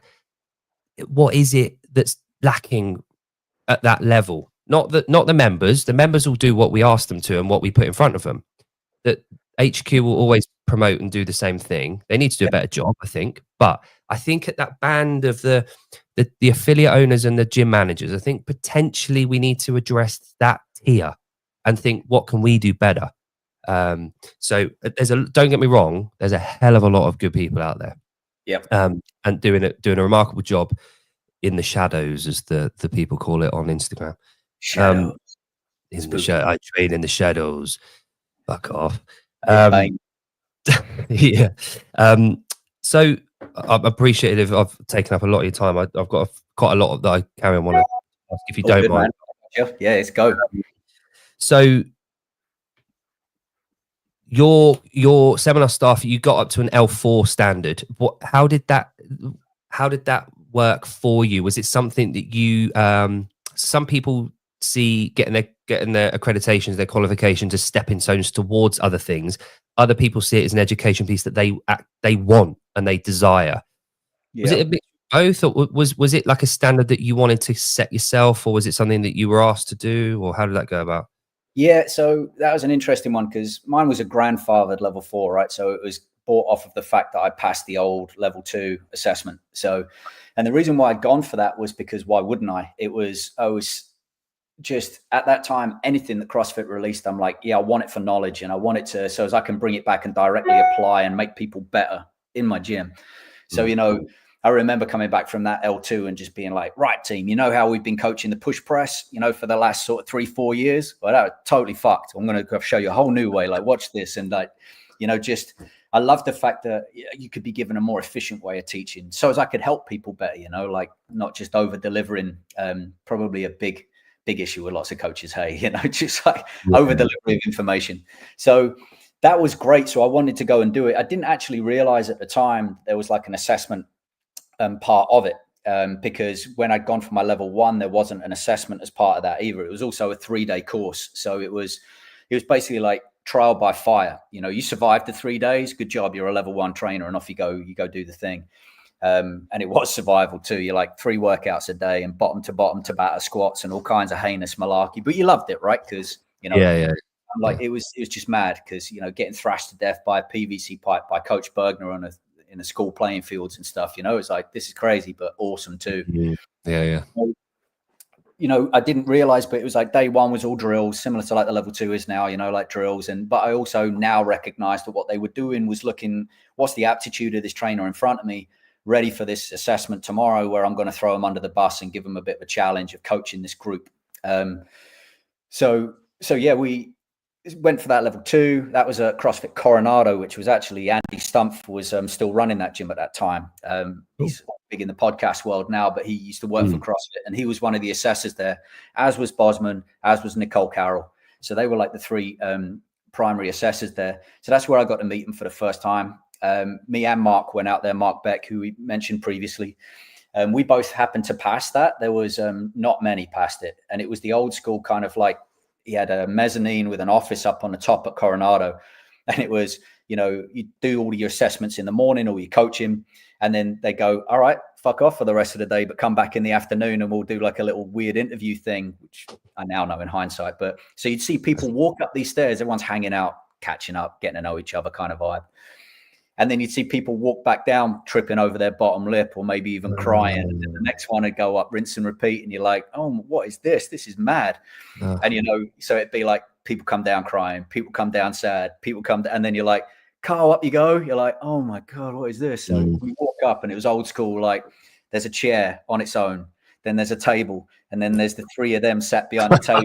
And, you know, like with all their clipboards and like, he just like, oh, this is good. And then you get the immortal question of like, so how do you think you did? And you're like, fucking hell, like melting. Yeah. Stressful. But, you know, pressure's a privilege sometimes, eh? So you either put it to work for you or you crumble a little. So I was lucky. I pushed all of that to the back of my mind. I don't know whether that's a skill or whatever, but I was able to ignore that any of that was going on. And I just thought, fuck it, I'm going to have fun with this assessment and just try coaching people. And if it works, it works, whatever. Yeah. If it goes bad, then at least I'm going to find out where I suck from people that I respect, and they're going to tell me what's up. You know, I mean, Andy Stump used to tell Navy SEALs that they weren't good enough for a living. So I'm sure he's got no problem with telling me I'm shit at teaching knees out or something, you know? Yeah. So that was good. A bit went well, and that just develops a bit of a relationship, right? Because I don't think many international folk had been across at that stage. So, you know, we managed to get a relationship going there. And Nicole, obviously, still where she's at, and she was still high up in that ecosystem as well. So she was like, we want to come to Europe. We're like, well, you know, we'll figure it out. And that began the conversation of how we managed to get the L1 over at our place. I think the following year. Which was super cool. A lot of people went to that one. First one outside of the continental US as well. So we were stoked to have that there. It's cool. But that began the process. So realistically, I wanted to do it just to go learn, just to go do all of this stuff. It then morphed into, you know, a wider golf, I guess, because from what the level 1 was, which was total just fire hose of exposure to methodology, to movements, to people, to everything, to lifestyle, to then the level 2, which was, all right, well, how well can you coach? People were such a gulf actually between those two things that so many people were getting lost in that. Like I said, there was probably only 4 or 5 of us out of a course of 30 plus that passed that. So everybody else kind of fell into that gulf in between where they just weren't coaching to a good enough standard to pass that L2 yet. So I think the more that went through the evolution, CrossFit being smart were like, well, you know, we need to plug that gap with a couple of stepping stones because we're not setting people up for success here. So it first evolved into the coach's prep course, which was the precursor for the L2. Then it became the L2, then it became the L3, and then the recent evolution of the L4, the much more robust than I went through, honestly, assessment of a coach's ability to run classes. Right. So I think that's where it currently is. But I mean, you got to remember as well, I haven't worked for CrossFit for coming up for 2 years now. So not too sure what kind of evolutions have gone there either. Yeah. No, that's been a great breakdown of the history of the trainer courses and the early days of it. So it's nice to hear that there has been an evolution in terms of the, you know, the coaching. I've got a ultimatum to make. I did my L2 what was it, January 2014. I'm coming up to my 3rd one in December this year because my neck fucked up. They gave me a year's grace period for, you know, nice nerve damage and all that shit. L2 or L3, it's a no-brainer for me to do the L3. And I'm working with someone online, just sort of chatting and doing like a study thing towards it. And that'll be December. So I'm mega keen on doing that. So I'm fully aware that the rationale behind doing them should be because you want to do them, not because it gets you to the next stage of anything. It's the education piece. No, you know, anyone worth their salt, I think, probably feels the same way. So yeah, exactly. If you've got time for it, I think is the key. You know, yeah, that can be tough, squeezing that stuck in. So I get it. You know, and because I mean they're very different, right? L2 is more practical. L3 is all theory. You know, based on some practical elements too. You know, like some video analysis and whatnot, or it was when I went through it anyhow. But it's I think traditionally speaking it's like I do like the way that works. You know, like the L3 is all the theory, and then you morph into, well, can you now? Because I always like that way of approaching how well you can do your craft. You know, it's, yes, you need the knowledge, but then you also need enough knowledge to know how little you actually need in practical application on a daily basis, right?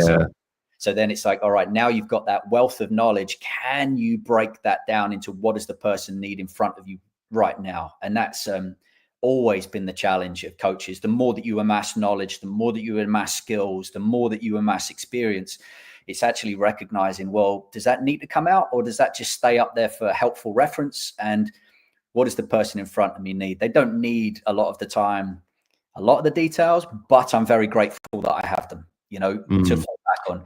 If somebody wants a deeper conversation, I got you. But for right now, it's, you know, keep your heels down on the floor for a little longer, please, bro. Yeah, it's be impressed by simplicity, isn't it? But if a coach comes along and has like 3-word cue and it fixes something and then just drifts off into the ether, you're like, fuck me, magic. Like 500 years ago, it'd been burnt at the stake. But then you get the other coach that's like, well, what we need to do is look at your performance and we need to, well, it's like, fuck me, just, you know.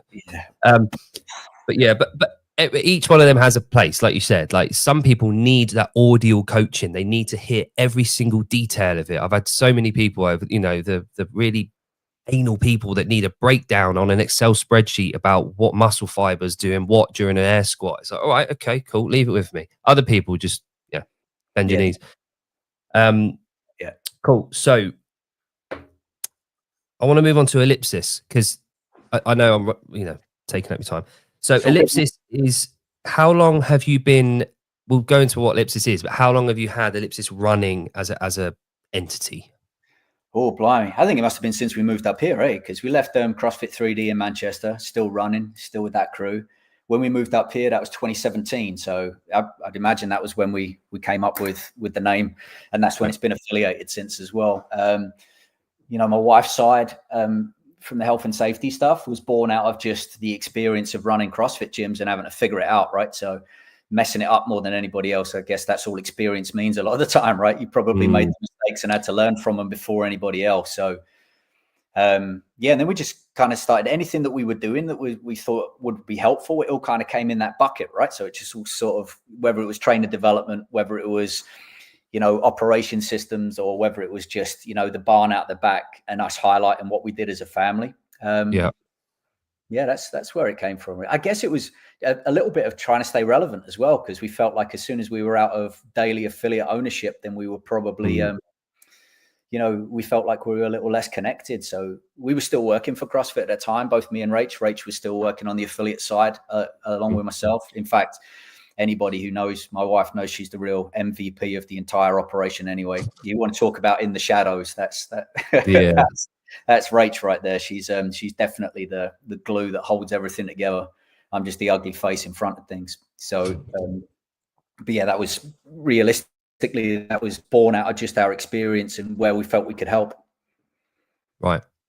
And so one thing that I was unaware of was the training and adventures side of it. Like, and I obviously found you got your page on Instagram with it all. Where did that come from? Like the adventure side of it, did that come out of when you moved up to Scotland? You realised you had this amazing opportunity to be able to host and operate these things, or was it something you always had in mind as part of your repertoire of what you were able to offer? Yeah, I think it was always part of why we'd done CrossFit anyway. We wanted to see the application into real world challenges as well. Like for us, CrossFit wasn't always, and that way of training wasn't to be the best in the gym. for a multitude of reasons, right? We weren't good at the sport, etc., all that kind of stuff. But primarily, we used to love just seeing how it applied into real world challenges, like going and doing the 3 peaks as a gym, you know, like going and doing the whatever and just getting out and amongst it. So a lot of it was just, you know, how well does this real world, if a fitness program is supposed to prepare you for anything, well, does it then, you know, like does doing that style of programming get you out and mean you can go and leg it up mountains? Does it mean you still keep strength? Does it mean you still keep, you know, skills and have the ability to sneak people into it as well? Like, even when you don't call it CrossFit, you know, like you can still get like that picture you just brought up there. That's the program that we run just in our local woodlands underneath, as you can see, parachute strung up in the trees with a campfire in the morning, and people turn up and do dumbbell stuff. Like, they don't know they're doing CrossFit, but they 100% are every single day, you know, like they're doing constantly varied functional movements at high intensity. So, you know, that's the I've got a bone to pick with you about that. Go on. Right. So there's a reason I wore this t-shirt. I was going to ask you about this, right? So this is the L1 t-shirt. I've still kept it from fucking 2012. Yeah. When did it change from constantly varied high intensity functional movement to becoming the last 2 round? Because it's just less words. Like, honestly, it's just easier to say with less words. So you can basically, people have riffed on the order just so as you say less words, right? So high intensity, constantly varied, high intensity functional movements is less words than saying constantly varied functional movements at high intensity. So it's just less words, easier to rip. Doesn't mean anything different, mate. All in delivery. No, but because I was talking to someone recently. I said, "No, that's not how you say it." I was like, "Well, it fucking is. I'll get you my t-shirt," and I showed them t-shirt. Hey, sounds like one of those cop weirdos, mate. Easy, son. Easy. Yeah, I know. I'm borderline. Good. So no, Ellipsis is like my wife and I. We're coming up to Rogue in October. Nice. So it's our 10-year wedding anniversary coming up about a week after. So we're going across for a 12-day thing. We're doing the High Rocks in Birmingham. Yep. We're then working our way up, a few B&Bs coming up through, and then we're going up to Aberdeen. So it'd be pretty cool if we're in the area just to kind of knock on the door and say hello and see what you got there. Because I showed my wife last night everything that you've got, and she was like, "That looks amazing." Like, part of the reason why we moved over here was for that kind of like real rural approach to fitness and being able to just go out and do shit. So yeah, a lot of appeal there. A lot of it's and it's great. You know, we've got like sort of dudes only training element as well, just to try and help some of those characters out as well. We do that on a Monday morning, which is great. But then we've got the regular sessions, which are like co-ed. Sorry to coin an American term, but you get what I mean. Yeah, I know. Where you just where it's just like an all singing, all dancing, but it's the same thing. You know, we get around the campfire, teach people how to lift, and give them a bit of awareness, because most people are pretty active around there, I would say. But in the traditional sense, they run, they cycle, they swim. There's not really much opportunities for them to get taught how to do minimal equipment strength work, you know. So we just try to, you know, riffing a lot off of the linchpin provision, where they have the limited equipment stuff, which is, you know, you've only got a pair of dumbbells. How do you? So riffing a lot off of that program to give people an awareness of like, well, if you've only got a dumbbell, here's what you do. And it's brilliant, because I now get tagged in posts of people who've gone like, "Oh, I've gone off and I've grabbed the dumbbell from Decathlon and I'm trying to do this shit at home." It's amazing. For me, I'm like, I've created physicality in someone, you know. Somebody knows that being physical is going to be part of their life from now on. So I'm buzzing, you know, like that. That's another airplane moment for me as well. What up, John? What a gift. Here he is. Yeah, exactly. That was the goal, mate. So you're a Ellipsis, the gym is a CrossFit affiliate to this day, and it's also a Metfix affiliate. Roger that. Yep, correct. So I want to move into Metfix now, because there's obviously where you're at now with your next steps. So did you affiliate with Metfix? I call it Metfix. Did you affiliate with Metfix before you got involved with the staffing, or kind of do hand in hand? Yeah, I can take you through that whole process, mate, because it's a mad journey, to be honest. So I was coaching a local affiliate, basically just over the way, still an hour away travel wise to get there. But it was, as with everything up here, it's a little times are a bit spread out when you have to get anywhere. So I was coaching over there, They de-affiliated and they had their reasons.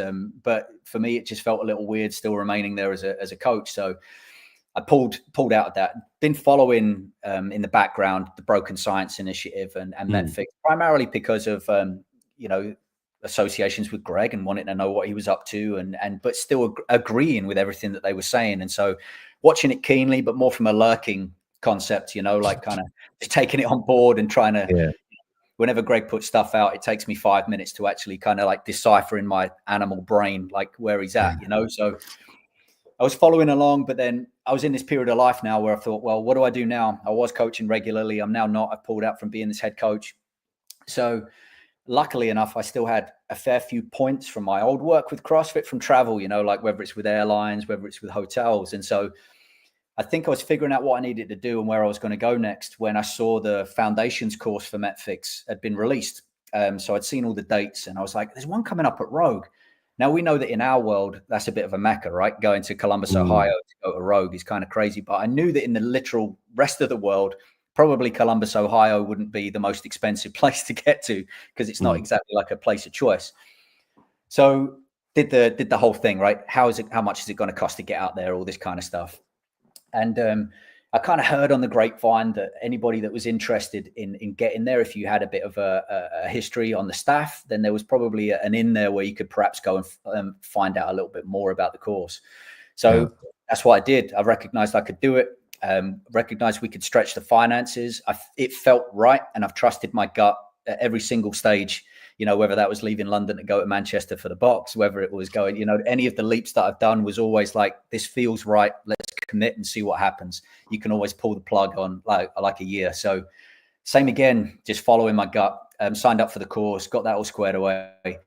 I guess somebody must have seen my name on the participant list. And I got hit up by Pete, who's like the head of education for Metfix, and he was just like, brother, like, so good to see you, looking forward to hanging out. Admittedly, I'd never met the guy before, but again, that whole kindness thing, when he passed his L3, we did a little thing in the UK where everybody got a little L3 patch once they passed. It was like a very inconsequential token from a monetary point of view, but people really loved that physical thing and stick it on their bags and stuff, and they were super buzzing about it. So he was like, is there any chance of getting one of these patches that I see you guys have got? And I'm like, oh, of course, man. So sent, kindness, pay it forward. So I'm like, yeah, send it over.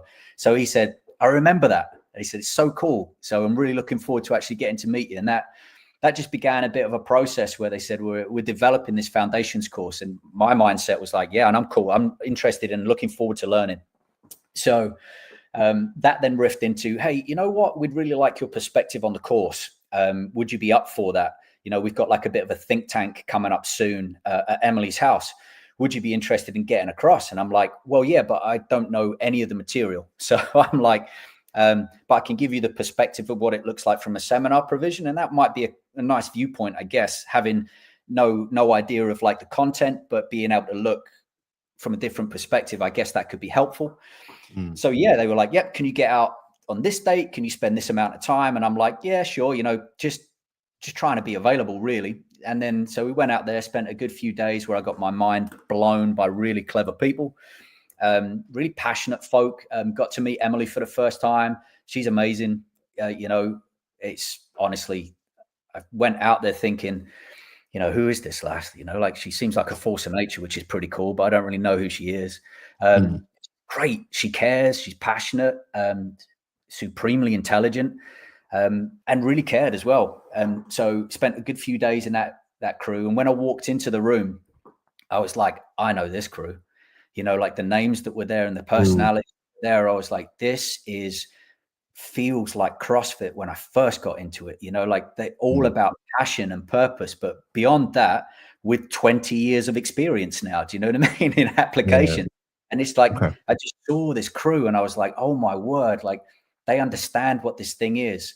And they've, I was immediately felt like the imposter, because I'm like, holy crap, like, these guys have got all of my experience and I'm the dumbest kid in the room. I'm like, what the hell do I bring to this fight? So we spent like 2 to 3 days there going through the material, riffing on it. And that then they went, we want you on board and we want you to deliver the first 2 lectures. So, no pressure, out of like not even knowing. was to develop in the first 2 lectures. So full immersion in the concept and the process. And then that was all in the build up, you know, tons of recording lectures, diving into the methodology, still kind of like getting there to the point of then Rogue happening, delivered. And then there was also a course that went down in Salt Lake City just this weekend gone. So that was the second seminar with the crew. So yeah, that's where we're at, part of the staff and diving deeper. Amazing. So I know you've got one coming up this weekend in London, haven't you? Yeah, that's not a foundations course. Yeah, no. But I guess I think that speaks to the merit of how cool it is working for someone like Emily and someone like Dale King as well, who's in charge of the affiliates on the Metfix side as well. When the boys down in Portsmouth, that was CrossFit Choice and now is Conscious Choice Training, they rebranded and they're reopening in a bigger facility. Because they have the honor of being the first international affiliate. They beat quite a few across the line there. So they said they were reopening on the 4th of July, you know, that inconsequential date in history, you know. Yeah, nothing to do with us. Yeah, exactly. They said that they were opening up then. So I was like, oh, cool. I know those boys well, Thorpe and Ormo. So I was like, you know what? I'd love to get down.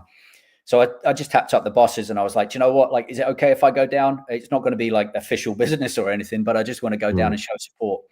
And Emily was like, hell yeah, that's great. In fact, what date is it? I'll come too. And I'll drag Dale over too. And so it's kind of morphed into them coming over. And because they're going to come down for that open day and stay in London for an extra day, might as well go to work and help some folk figure some things out. Because I think a lot of people are still like, what is like Metfix and what where is it, the ecosystem and what's it supposed? So I think a lot of it was in their recognition of that. And there's a lot of interest internationally, but a lot of like, well, what is it?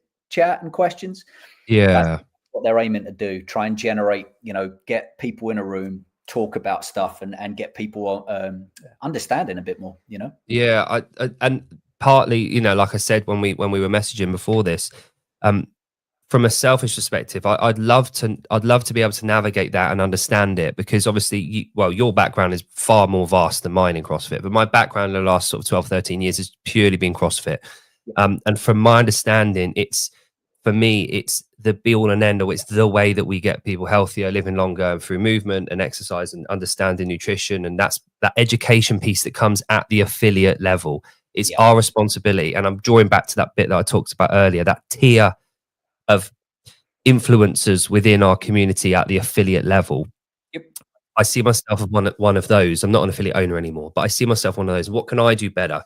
Now, something like Metfix comes along. I can't remember how long ago it was, but Greg's been coming on to Savon's show probably every other week for the last couple of years, I would say. They've probably done about coming up to 100 shows now, and there's been talk of the Metfix, talk of Broken Science. There's education pieces coming through there, but to this day, I still can't. I can't navigate around it. I guess without having gone on a course, without having understanding, without having talked to someone directly, I can't figure out for the life of me and maybe you could elaborate on a little bit of this potentially. In terms of like the material, you said when you walked into the room, there was familiar people there and you understood that they were like the adults in the room and you were like, wow, and had your mind blown. Still, yeah. Yeah, that will continue.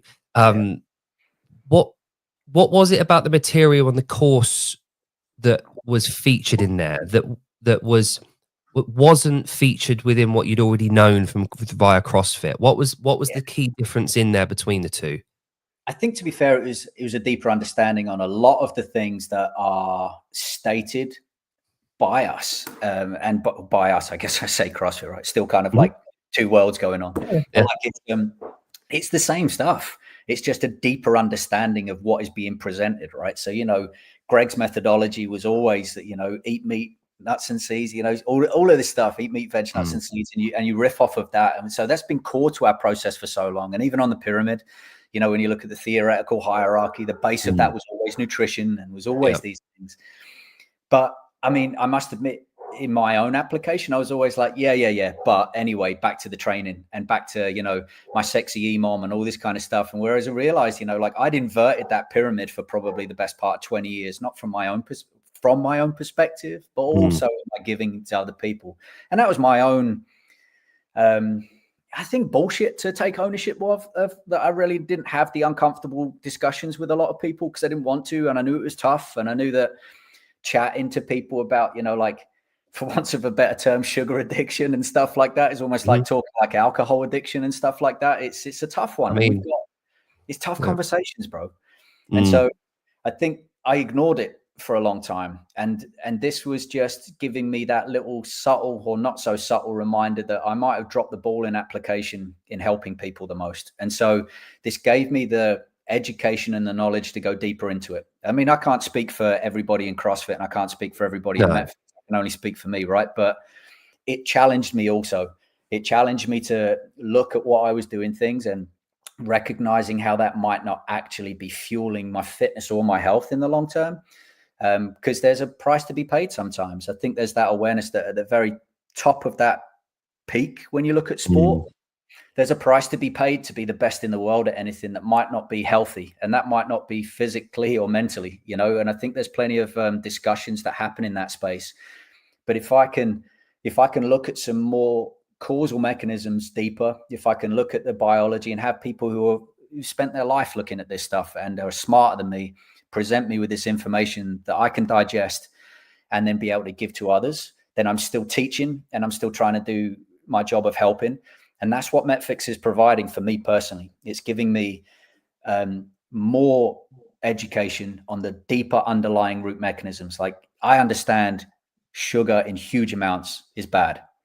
But if somebody said scratch below that surface and say why, I'd be like, I'm going to start stumbling a little bit here. So it's giving me those extra layers like it would do with coaching to be able to then maybe not ever say any of that stuff, but I can help explain mechanisms better. And I can start to understand why we're a lot sicker than we are fitter. I'm not that person who feels the need to argue with fit people about how to make them fitter. That's not my jam. I'm not that interested in being like, here's how you shave seconds off your time, as we've just discussed. And strategies for being up there at the pinnacle or the top. There's plenty of people to help you in that game. But almost like Greg said, right, we've won the fitness game. Now's the time to deal with, the 90% of the rest of the population who what we do scary as shit. And, I've got to arm trainers who, if we say we got a, pull-ups as an example, and, they know that, all right, you can't do a pull-up. Can you do a banded? Can you do a jump in? And that's kind of like that's where it cuts off. That's still good enough. And like maybe a ring row in there. You're like, we'll go further. Let's say that they can't even do any of those things. Like, what else can we do? What else can we do? What else can we do? Adding layers to a coach's toolbox as well as information. So I think it's just going deeper into what we know and love, whether that's theory or whether that's practical application. If you've got folk like Michelle Moots, like we do on the team for Metfix, who ran that program for Coach at HQ for so long, where it's like literally they took people who are not your typical demographic for any gym, let alone a CrossFit gym, and you're teaching them all of these things and you're teaching them about nutrition. I think that's where I know that I've got the ability to help more people. And I think that's more to a trainer and to an affiliate owner generally than just doubling down on the sports side. Now, I know I can't speak for everybody, but that's just how I feel personally. I'm like, I want to deal with the 80 to 90% of the world who are scared shitless by what we do, rather than doubling down on the 10% that are already bought in and arguing about nuance. That's not really my jam. I want to try and help as many people as possible. So I guess, would it be helpful to kind of run you through what the course kind of looks like? So as then you can kind of like see the journey. Would that be helpful?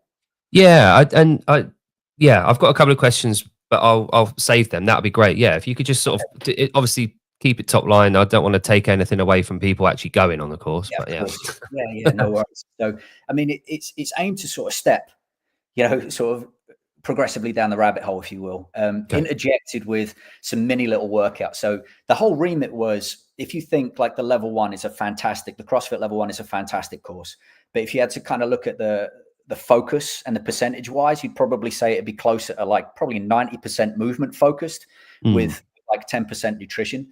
This is the exact opposite of that, right? So you have a lot more of kind of like a staggered deep dive into the rabbit hole of things like, you know, defining what the program is, what is Metfix, you know, defining what its food is and what it's made up of and how it's all put together, all that kind of malarkey, where it comes from. Then you're going to dive down deeper again. Well, how is it utilized in the body at the cellular level? Like, where is the problem with that and its relation to chronic disease? You know, how do you then offset that? What are the recommendations that we give? You know, and then there's the practical examples are like, kind of hate it. It's a bit of a wanky American term, forgive me, but like exercise snacks, it's called.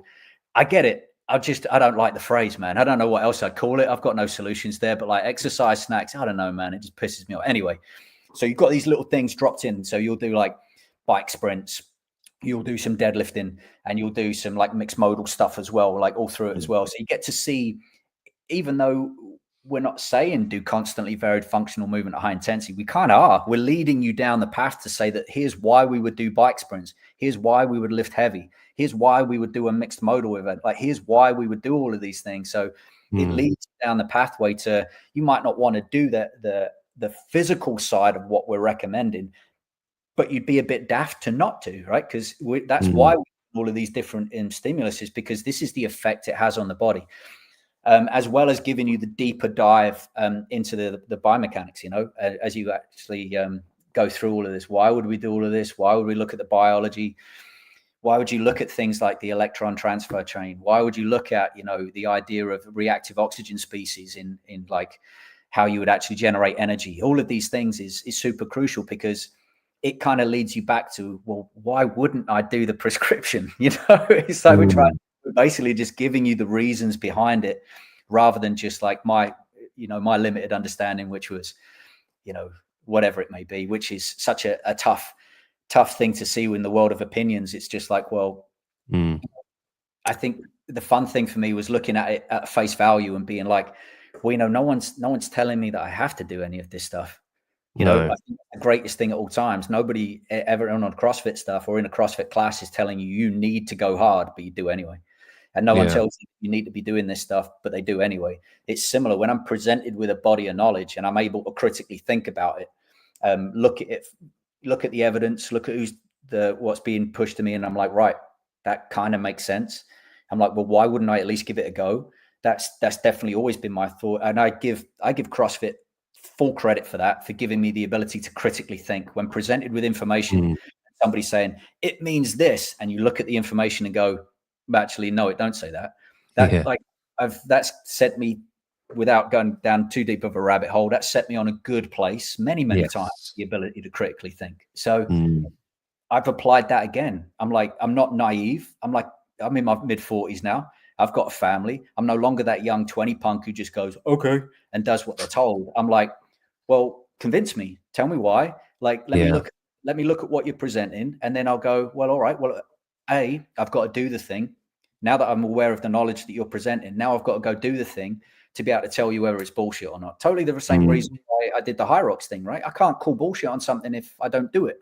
Now, I'm not calling bullshit on Hyrox. It was tough as hell, but I'm not doing another one. But it's but if I'm like, if I want to have an opinion on something, then I have to do it. So, so that was all part of it. And it's the same with, you know, the Metfix stuff. I'm like, well, you know, if it's correct, then I got to do it. And that's what you see on Ellipsis as well. It's almost like my accountability piece on posting as well, right? I'm going to post up what I'm eating. I'm going to post up what I'm training wise, because it's giving practical evidence as the proof of concept, right? And for me, it was always, I'm Johnny Average. You know, if ever there was a poster boy for the effectiveness of a nutritional protocol and an exercise protocol, it's fucking me, because I am not a stellar athlete. I don't come from that background. I've got all the same bullshit ahead of me in my family line as anybody else, right? I didn't win the genetics lottery. So it's not like I've always been leany McLeano and always kind of like, yeah, I can get away with eating what I want to eat. You know, I've still got chronic disease rife in the family, you know? So it's like, right, I know what the future is if I don't square it away. So, and I'm pretty chuffed at being 45 and being as capable as I am and having my health markers where they are, and long may it continue. But that doesn't mean that I take anything at face value. And it's the same with Netflix. And it was always the same with CrossFit too. I'd always be like, you know, do I want to do the 5 workouts a day? No thanks, because I'm fucking tired all the time and I've got overuse injuries. But I had to do it to come out the other side and be like, no, thank you. That's not for me. Yeah. So I think that's a smart journey for anybody. Like if what Metfix is saying puts you on edge, good, because it's probably challenging your beliefs. And that's fine. You're allowed to have your beliefs challenged because it makes you think harder about them and it makes you dig deeper into your belief system to kind of figure stuff out. I think that's fine. And it's also then you just get to go and explore that territory a bit more, ask some questions, find some information. I think so. A lot to unpack there, which is great, and you explained it really, really well. Now, the reason this show is called the Base Show is because I'm obsessed with that pyramid and the base of it. That for me, I was very fortunate when I first started. The affiliate that I went to was all about nutrition and Metcon, and I did that for the best part of 2 years. Didn't learn how to Olympic lift in that gym. At the time, focused on the compounds and got gradually better, observable, measurable, repeatable results that I could prove. And it was an amazing affiliate, and I'm so glad and blessed that I was there. Now, do affiliates carry on to do that to this day? Some probably do, but I probably think maybe it's not as common as it should be. So my thought, and this will lead back to Metfix in a sec. My thought of it is, and like I said a minute ago, I think there's this tier of people in our community, let's call it the functional fitness community for now, that we need to get back to the foundations of why we started CrossFit, what it's all about, and where it's supposed to go. We were supposed to be making people live longer and healthier via using this methodology that we have, rather than focusing purely on the fitness racing side of it. So with all of that in mind, I'm asking all of this from a place with that in mind.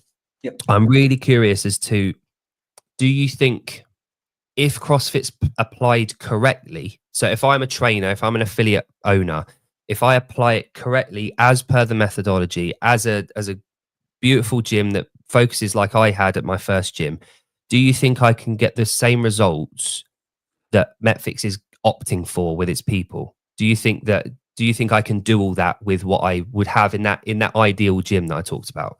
I think you'd be supremely successful, but I don't think it would be optimal. And I know that sounds mad, but I think the key with what we've seen in the last 20 years of application of CrossFit is immense improvements in people physically, right? And mentally as well. I remember, I think we did when I worked for the affiliate side, we did this informal kind of information gathering thing about what practically has been of most benefit to people in the affiliates, right? So what medications have you come off since starting your CrossFit journey? And by far and away, we were expecting something physical, right? Like coming off of statins or whatever. It was actually antidepressants. So you could definitely see that by far and away, and this was only unique to the UK, right? Because those are the only ones that we kind of tried to get the information from. But by far and away, it was antidepressants. So you can't belittle the effects of the training, that those feelings of self-worth, of accomplishing hardship, but doing it with a crew too, the community thing. So all of these things can be implemented without any look at nutrition, right? Now the key is, as I know, as I've got older and as I look more into the information and just the practical application as well, there is certainly a point where you just cannot out-train your nutritional input. So there doesn't matter if you're doing the 5 or 6 times a day. It doesn't matter if you're doing the X, Y, Z, it compounds. It might hit you when you're older or become more relevant when you're older, but you can't out-train it. Now, that doesn't mean that you can't have a great quality of life, and it doesn't mean that you can't be supremely successful, but it just means that there is, you're kind of sweeping the bigger issue under the carpet, which is why it's at the base of that foundation. But it is often ignored, and that's fine. I often think as well that I think sometimes it's being presented as it's Metfix versus CrossFit. And I'm like, that couldn't be further from the truth. That's absolutely bonkers. It's like, it's the same thing. You carry on. If you're an affiliate owner or you're a trainer, please carry on doing what you're doing. Like grabbing people, bringing them together, high-fiving, blowing off some steam, keeping them safe, having a great fitness experience, all that kind of stuff. Please keep doing that, because that's how we've changed the world for the last 20 years, and continue to do so. The key now is, if you are motivated by, I want to go further, I want to know more, I want to deep dive into the understandings so as I can help people better, or if I know that I maybe misapplied it in myself or for others over the last 20 years, then that's where MetFix comes in. We're like, it's that next stage of learning. However, if you're still here and you're like, I'm not interested in that, then that's cool. Please carry on, because I'll still be doing, CrossFit till the day I die. I'll still be doing constant varied function. I might not be doing Fran till the day I die, right? Because that shit's miserable, but you feel fuck that. Yeah, exactly, right? Imagine, but it's core to who I am. It's all I've done as a training provision physically for the last 20 years, and it's not changing. I love this thing. And I love the community that's presented, and I love the people in it as well. And I love everything about that ecosystem. But what I also love as well is being challenged as a trainer. And I was not getting that from the CrossFit side any further, personally. What I now get from MetFix is I feel like I'm the dumbest kid in the room again, like I said. And I love that, because now I'm challenged. Now what I'm going to get to do as well is deep dive into more concepts, the most important concepts, and the most impactful way that I can help people. I'm going to help them first with nutrition and then sneak them into fitness. So that's what, let's be honest, that's what the appeal of a lot of rucking is. You're getting, it's like a gateway drug. I'm getting them into being more physically active sneakily, because if I said, you know what, we're going to go straight into doing constantly varied high intensity functional movement, they shit themselves and run, because of that top tier. That can be very scary for a lot of people. And I know we do a great work of, like, if somebody can just get through that door, then all of those fears are allayed and we've got them. But that step of walking through the door is super. I don't think people should belittle the courage it takes for a lot of people to do that. So can I just ask something on that then, Carl? Sorry, otherwise I'll forget. So No. if I'm a gym or I'm a trainer, for example, what does having done the MetFix Foundation course or becoming an affiliate, what does that do visually to attract people in the gym first and foremost? Because obviously they're coming in to do the workouts, they're coming in to do the movement at the affiliate. So what communication piece is it? What is it that is going out to attract people into the gym rather than putting them off, like you said, potentially the CrossFit side of it does with the functional fitness? So what's the difference there? Yeah, I think the cool piece there is you're actually connecting yourself, because this is all one big experiment, right? So, what would be successful as a strategy for you over in the Isle of Man wouldn't work for me in rural Aberdeenshire, vice versa. But we would have different ways of applying. So we're at a place right now where you've got so many people doing such good work, but they're almost working in their own little bubble, right? So they might have really good programs with veterans, or they might have really good kids programs, or they might have really good, type 2 diabetes classes, or, significantly obese classes. But what happens is they kind of spin up in their own little bubble, and they've never really been connected centrally. That's what MetFix is aiming to do. What I see it as being personally is kind of like what we were trying to do in the affiliate side at CrossFit, and it never really, for whatever reason, gained traction there, is highlighting what's already being done by fantastic affiliate owners and trainers, and connecting those dots. Like in the UK, you've had them on as well. You've had you had Hannah from the Academy program. You've had you've got the characters over at the 180 Project on prison reform. So many good people doing such good work, riffing off of CrossFit methodology. The connection piece has always been missing. So what I really like about the affiliate model through the MetFix side is just simple things like you can hover over a gym and find out what special populations they work with, and so then you can be like, well, that's great. You're working with the exact special population that I want to work with, and I feel passionate to go help. How do you do it? And they'll jump on a call and they'll do it. So there's a lot more collaborative effort driven by the affiliate model there than perhaps we've had in the past, which has been perhaps, maybe I'm wrong to say it, but it felt a lot more combative than it ever felt collaborative, especially like gyms in the same local area. It was, there'd be exceptions, but it was generally a little bit more like, don't like those guys over the way, even though we're all doing the same thing. It seemed a little weird, but it definitely existed. And I think it might have been born out of fighting over fit people. There's a limited amount there, so when you've got like this access to 90% of the rest of the world, perhaps it doesn't really panic you as much. So who knows? But and then you've got the constant weekly webinars with subject matter experts where they're being interviewed and they're giving you more flesh on the bones. You're getting interviews with actual affiliate owners who are running these programs, and they're like, well, how are you doing it? Like, is this a whiteboard chat? Are you adding this in as like 10-minute chats at a whiteboard talking about the electron transport chain? And you're like, that sounds bonkers, but are you doing it? They're like, yeah. Like, cool. Could you record it? Could you let me know?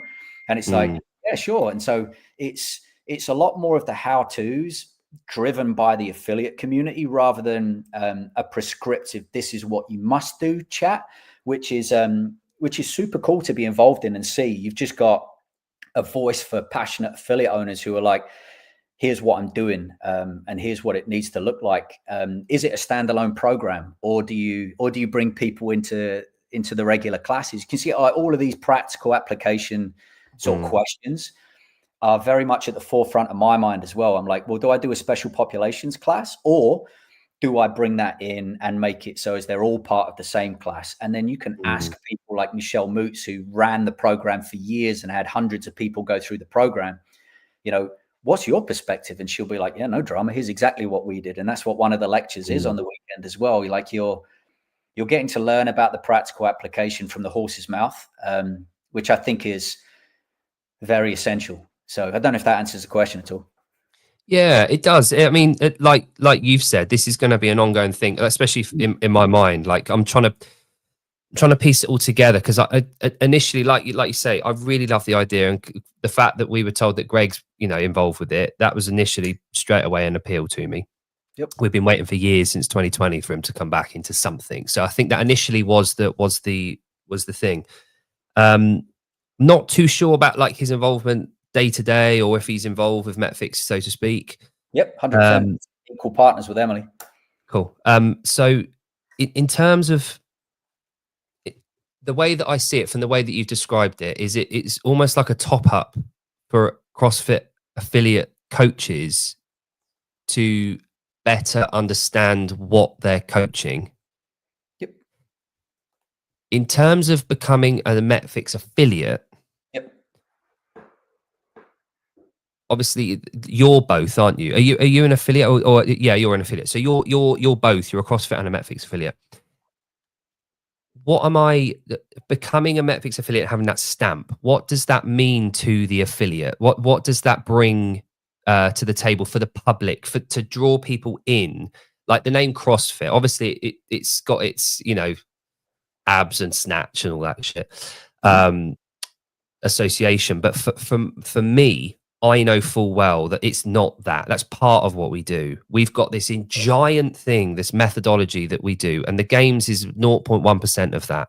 I know all of that. That's been the tricky bit over the years, to get advertising, to show people in the local community, to draw them into the gym. Like you said, if they can just step in that gym, we can get them sold on it. What's the draw of becoming a Metfix affiliate to the business owner? So what does that bring to the table in terms of bringing people in? Yeah, I mean, currently, I guess, apart from recognizing the mission and the purpose behind it, probably not a great deal. Similar to CrossFit back in the day. Like, I spent more of my time explaining to people what the hell this gym was when people would walk through the door, like at Pear Mill and stuff. They'd walk in and be like, is this a gym, mate? Like, what's going on here? We used to have a sandwich board out the front saying, do you know what? We're going to offer you 2 weeks of free training because you have no idea what the hell this thing is. So let's prove it to you. Let's earn your trust. Let's earn your respect. That's likely what we're going to have to do for a while with Metfix as well. And I'm down for that fight because, everything's right about it, in my opinion. So in the background, we're working to plug that gap between healthcare provision and training provision, right? Because there is a gulf, So, we want to make sure that we push up trainers so as they're speaking the same language as healthcare. So as then what we can do is become that provider. So as a doctor will be like, hey, you've got knocking on the door of pre-diabetes, or you've got these health markers. You need to go to these characters because they're going to get you physically active, and they're going to teach you nutritional protocols, which are going to mean that you're like set up for life here. If not reverse that bullshit. I truly believe it. So what we actually then need to do is we keep working to close that gap with healthcare. Yeah. And what we'll then do as well is continue to keep educating those individual trainers. But, it's going to be a challenge over the time, in so much as you've just got to be receptive and open to wanting further education. And that's the tough piece, is that's also the tough piece when it came to CrossFit. You know, like over the years, it was people would come and they'd sit their L1, as fantastic as it was, and then that would be the end of their kind of like journey in the practical application. They wouldn't really go and push themselves anywhere else. So that was a bit of an odd one, because for those of us that are driven of improve just cause, it was a weird one where you'd be like, well, why wouldn't you want to go on your level 2? Why wouldn't you want to chase your L3? Why wouldn't you? But the fact remained, it still happened. And so I think where Metfix sits as well, where they're like, we're here when you want it. And you should want it, because this is what's going to help the most amount of people, excuse me. So I think there's going to be earning trust, earning respect, and that'll come fast because of the characters that I'm working with. You know what I mean? Like, I look at them immediately. I'm like, they know what they're talking about. They've got the experience, both from a practical standpoint, because, you know, most folk don't even realize that, you know, Bob Kaplan, who's Emily's husband, super smart dude. My goodness, was like scientific advisor for like Peter Attia for years. Emily's smart as a whip. But the thing that you have to remember as well is they ran gyms for years. So it's not like they're coming in from this like preachy, you must do this, because it's like they've got that practical experience of coaching people daily, having the awkward conversations, doing all of this, let alone Pete Shaw, Michelle Moots, the Russells who have run CrossFit Jacks for like 18 years, you know, like the practical experience is there. They know what they're talking about. If anybody wants to go like, you don't understand CrossFit, I'd call bullshit in a heartbeat. You know what I'm saying? And then the other side of it is like, they've got the care. They may be, to allude to your previous point, right? The empathy fatigue, which my wife coined the phrase, but I definitely felt from years of affiliate ownership, right? The death by 1,000 cuts over time it's got me out of that funk. It's re-energized me. It's got me my passion back. And so, you know, I'm speaking from my journey where, after having left CrossFit 2 years ago, I didn't want anything to do with it. I even found it really hard to do CrossFit because I couldn't separate the things in my head. And so now I'm back at a place where I'm like, no, I've got shit to say, and I'm fired up, and it's re-energized me. And I'm with a crew that truly believe in the message, and I trust them, and they're smart and they care. And it's everything that I was missing towards the end of my CrossFit career. So I guess if anybody can kind of appreciate where I was at and what they're seeing in me now, hopefully that seems pretty motivational for them, and they can get like, you'll find that with the collaborative efforts that we're seeing at Metfix and with Metfix affiliates. So it doesn't mean, you know, you don't have to do either or. Like I know you've got like there's Metfix London Bridge is CrossFit Central London. It's the same entity. Like we're doing the course, you know, and you've got plenty of other people who are like, I think the optimal, if you can afford it, do both. You know, do both. So for you, it's sort of been a CrossFit Viagra. Yeah, damn right. Neither once in a while, you know. Special occasions. So that if we look at over the years, like High Rocks has been one the last sort of year or two, and we've been a High Rocks affiliate for the last 18 months on the island at the gym. And what that's done for us has brought in a whole crowd that would never have set foot in the gym. They're doing a High Rocks class, but it's basically just CrossFit. Now I get that, and they come in. You know, I run the the weightlifting club. I run the NGB on the island as well. Blah blah blah. We do weightlifting sessions, but then we get them to do EMOMs in there, and we get them to do back squatting, and then Olympic lifting, and then might be 5 minute on the bike to get power output and intervals, and basically they're doing CrossFit. So the answer to all of it for me, whenever we do these speciality classes, wherever we bring the people in, however we attract them into the gym, they always end up just basically doing a more specialized version of CrossFit. Because for me, CrossFit just, it's all of it, all wrapped up in one package. So, and please correct me here if I'm speaking out of turn or if this is wrong, but as a trainer, the way that I see doing the Metfix course is like the CrossFit gymnastics course was, or the CrossFit weightlifting course was. It's a course to help me be a better CrossFit coach. Is this sort of where this has gone? As a trainer, not as a gym, as a trainer. Yeah, I completely agree with you as well. And I mean, you never have to apologize for having an opinion, bro. Like that's No. I know the world's that way, but no, it's everyone's entitled to that stuff.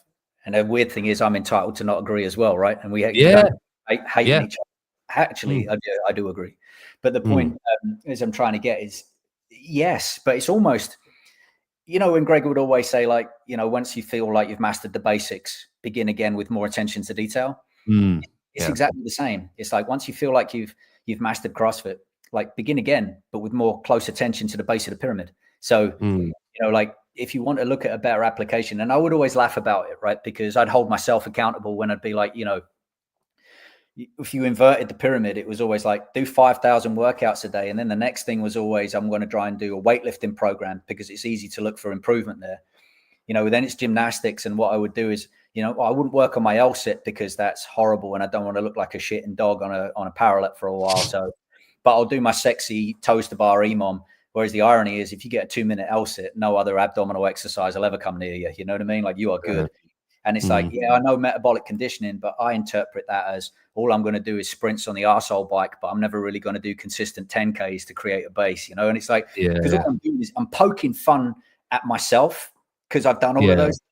And then I'm like, nutrition, I'm like, well, if it ain't broke, I don't need to fix it, you know? And I think where most folk have come at that is most of society, again, just my opinion, is that head in the sand mentality where it's like, well, it's not broke currently, so I don't need to worry about it. So, and I think it's the same with nutrition as well. It's like that when you don't have health concerns, you've got a million problems. But as soon as you have health concerns, you've got one problem, you know? And I think that's very, and most folk are kind of like kicking the can down the road there because they're not particularly willing to look into that deeply.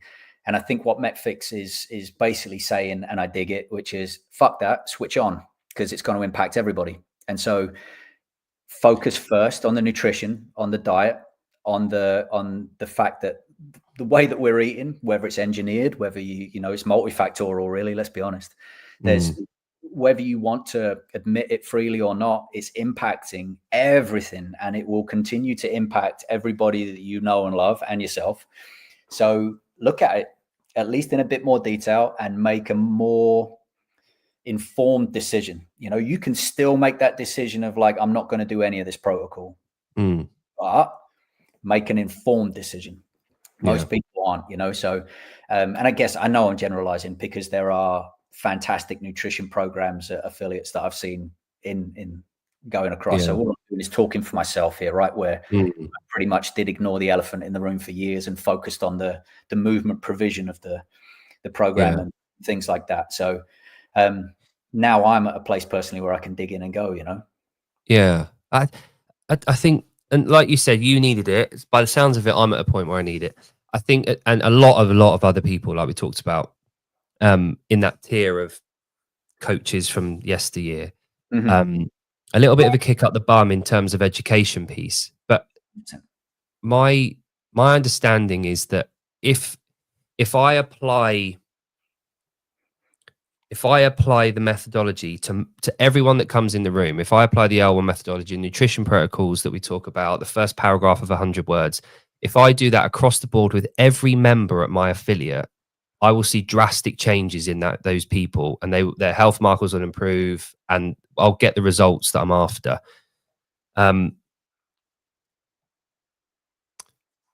Does MetFix? Would you say that MetFix gives me something to do after they've got to the point that the methodology gets to, or does it back up what I'm doing with the L1 with the methodology? Is it something to do after, or is it something to do to understand why I'm doing the CrossFit stuff? Yes. to give you to get out of the jail free card, you know. Honestly, I think it depends on when people come at you. You know, it's the severity of a nutrition protocol as well is also going to be present with what people come to you with, right? So if somebody comes to you like, I already have chronic disease, here's what I got, the docs are saying this, then you're going to have to be a little bit more savage with how prescriptive something is, you know, where you're just going to be like, you know, do you know, I would recommend that you go full carnivore or something like that, or you need to get yourself more metabolically flexible, and we need to give you a more severe prescription than say somebody who isn't at that stage yet. It all depends on what they're coming at you with, you know. So someone who's just like, you know, I want to get a little bit better at this, you know, I feel like my performance, because that's their marker, right? If they're coming at you with that viewpoint, hey, like it's stagnated, you know, I'm not doing this thing. You're going to be like, all right, cool. Let's look at, you know, what we need to do and making you more metabolically flexible. Here's the reasons why, though, because it's not just about, you know, like the right fuel and all this kind of stuff. It's all about like, well, you know, if you're more metabolically flexible, you can push out those boundaries that you've got on like aerobic capacity and all this kind of stuff. So you can kind of, you speak their language from a performance perspective, where you're just going to be like, here's how you can actually get yourself better at performing. And then you've got others who are just going to be like, you know what, I want to drop these pounds, or I've got this existing chronic disease. Then you're going to go further down the rabbit hole as your starting point. And so I think it's just knowing the depth of the rabbit hole. And so then you can recognize where you need to guide people towards, right? So rather than it just being like, yeah, eat meat, veg, nuts, and seeds, people like that's not controversial, you know, like there's nothing going to challenge anybody. So they're like, yeah, but whatever. But don't forget the impact of the amount of times I've had conversations with people and they'll be like, well, you know, what about carbohydrates and all of this kind of stuff? And they'll be like, you know, and they'll separate out things that are already both carbohydrates, which fries my tiny mind, you know, where they'll be like, well, I have my pastas, my breads, and I have my fruits and my vegetables, right? And they'll separate those two things. And I'll be like, well, I know they're different actual things that you intake, but you break them down at the end stage to the same thing. They're all kind of come in that same bucket of carbohydrates. That can blow people's minds sometimes. Yeah. So it's dependent on where I'm at and what I have to have. That's why it's always a conversation. That's why it's always a chat with people that's the most worthwhile, because it's like, well, what do you want from the program? Why are we having this conversation? Like, what's been the catalyst to actually, you know, some folk will have a massive coming to Jesus moment, where they'll just be like, hey, you know, I've messed up. I've been focused on work. I've been focused on this for years. And I've suddenly woke up 20 years later and I'm borderline real sick and I've got no physical capacity. I don't know how this has happened. Tell me what I need to do and I'm in. Yeah. Those ones are actually relatively easy to deal with, aren't they? Because you just go, got you, walk through the door, stop eating this, got you here, you know, like, and they'll do it. Everybody else, it's a little bit of you're massaging that journey, aren't you? You know, along the way, you know, listening for the ins of my performance isn't quite where it needs to be, or, you know, my t-shirts are a bit tighter than perhaps I'd like, you know? And so then you just start nudging them. Well, try doing this, you know, like, what's your breakfast look like? The conversations that we know and love, but can sometimes be an awkward conversation with folk. It's like, what I'm excited about is, from my perspective, finding out from others who have had more courage than I have, if I'm honest, to have those awkward conversations and to start implement it and to be doing it successfully. That's what MetFix is giving me, access to people who have been braver than me to actually have those conversations. So Right. I think for me, it's recognizing my misapplication personally over the years and getting to learn from people who have done it. And I dig that, you know, because it calls my own bullshit into play. We've all been guilty of sticking our head in the sand to some degree with that stuff. So it's a reinvigoration. It's a reinvigoration and a re-enlightening of the original message, because the message hasn't changed. You know, I see people getting a bit uppity in the social media world sometimes as well. I'm like, fucking hell, like, this is mad. We're arguing over semantics here. Like, I guess what people are trying to find out, what do I get from being MetFix? And I'm like, experience of people that have done it on the shit that we've ignored is what I get. Yeah, I tend to steer clear of the drama online. I don't. I try to. Sometimes people send you stuff, you know, and you're like, oh, I don't have to wind my neck in. You know? Yeah, sometimes the proof's in the pudding, and sometimes you do have to ask questions. Sometimes you have to dig, and sometimes you're going to find stuff that you don't like, and sometimes you're going to find stuff you do like. And that, I guess, that's the benefit of the internet and social media. You can figure shit out for yourself if you're willing to do that, not just be told what to think. Yeah, and people have got to prove it, you know, got to prove it. Yeah, everybody's got to prove it. And from my perspective, like, since, you know, like I said, I was an affiliate owner. I had a couple of affiliates between end of 2014 and then 2020. And CrossFit actually came and did one of their 10-minute documentary things at our gym for a lady called Liz, who was a mother of 8, had type 2 diabetes. She was 51, purely following the methodology and everything that we do, she came completely off insulin jabs. She's to this day, she's off it. She's now coaching at a gym, not my gym. I've, been down that way for a few years now, but total revolution in everything that she needed. Like totally different person. She's down over 100 pounds. Her kids are happy and healthy. She's now mid 50s. She's an incredible woman for what she's done. Hell yeah. But it is doable. Like you said, it is doable with what we have with CrossFit. But I think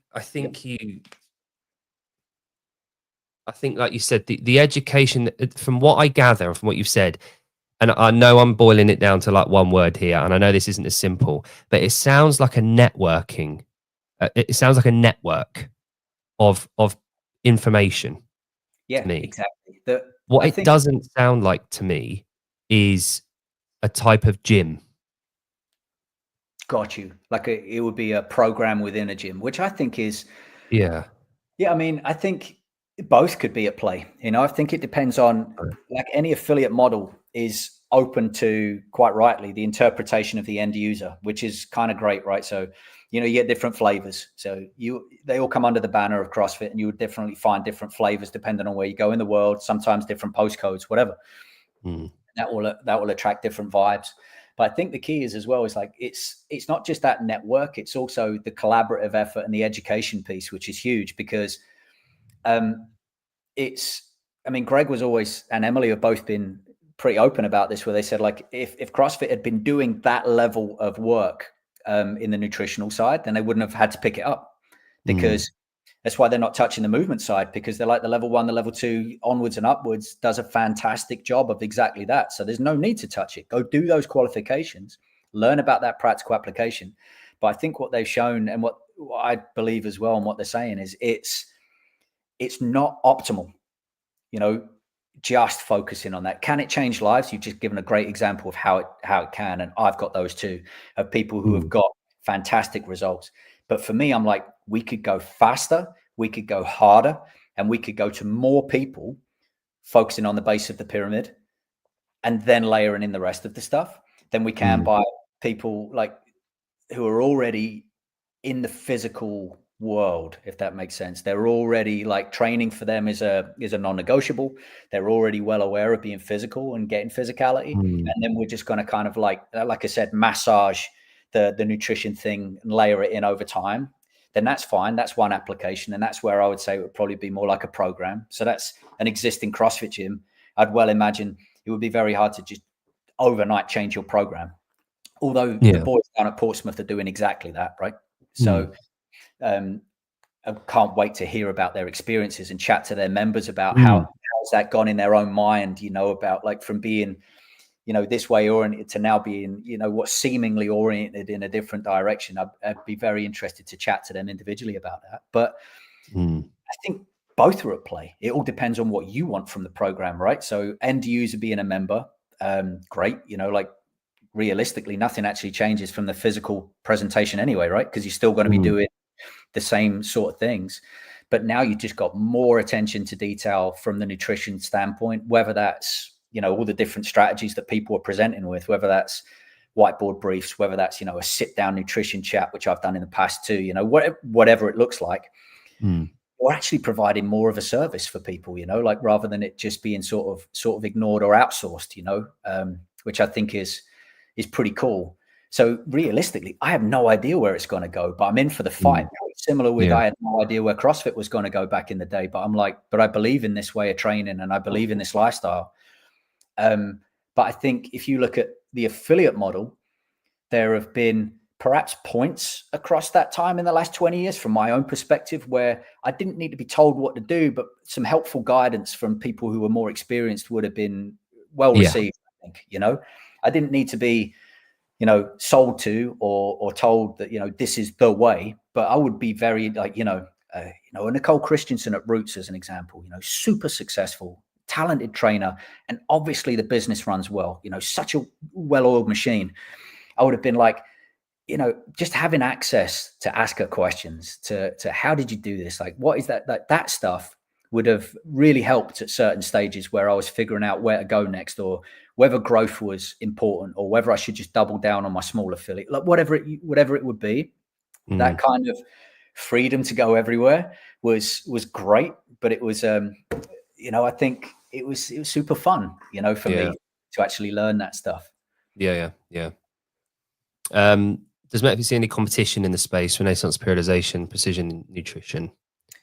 I mean, from my perspective, I don't know. I guess I don't really speak for Metfix, but I can speak for myself, which is, I think as many players as you can in a game, whilst initially can be confusing in anything, I think it's just being like, expose yourself to everything and then see what works best for you. Like, I could riff on that and say, you know, Olympic weightlifting, you've got so many people who tell you like it needs to be this way, and then you've got people who go, no, it needs to be this way, and they're all going snatch and clean and jerk, right? But they've all got a slight different tweak on it. Some will be teaching you, you know, like, no, it needs to be a brushing of the bar to go up vertically, and others are going to be like, nah, it needs to be slingshot around, you know. So if you're a trainer, you're going to be like, all right, well, I'm going to listen to the merits of every single application, and then I'm going to figure out what works best for me first of all, and then I'm going to work out what works best for my people. So I'm not, anytime people talk about competition, it's the same as like, well, we can't be in the CrossFit space, in my particular opinion. It seems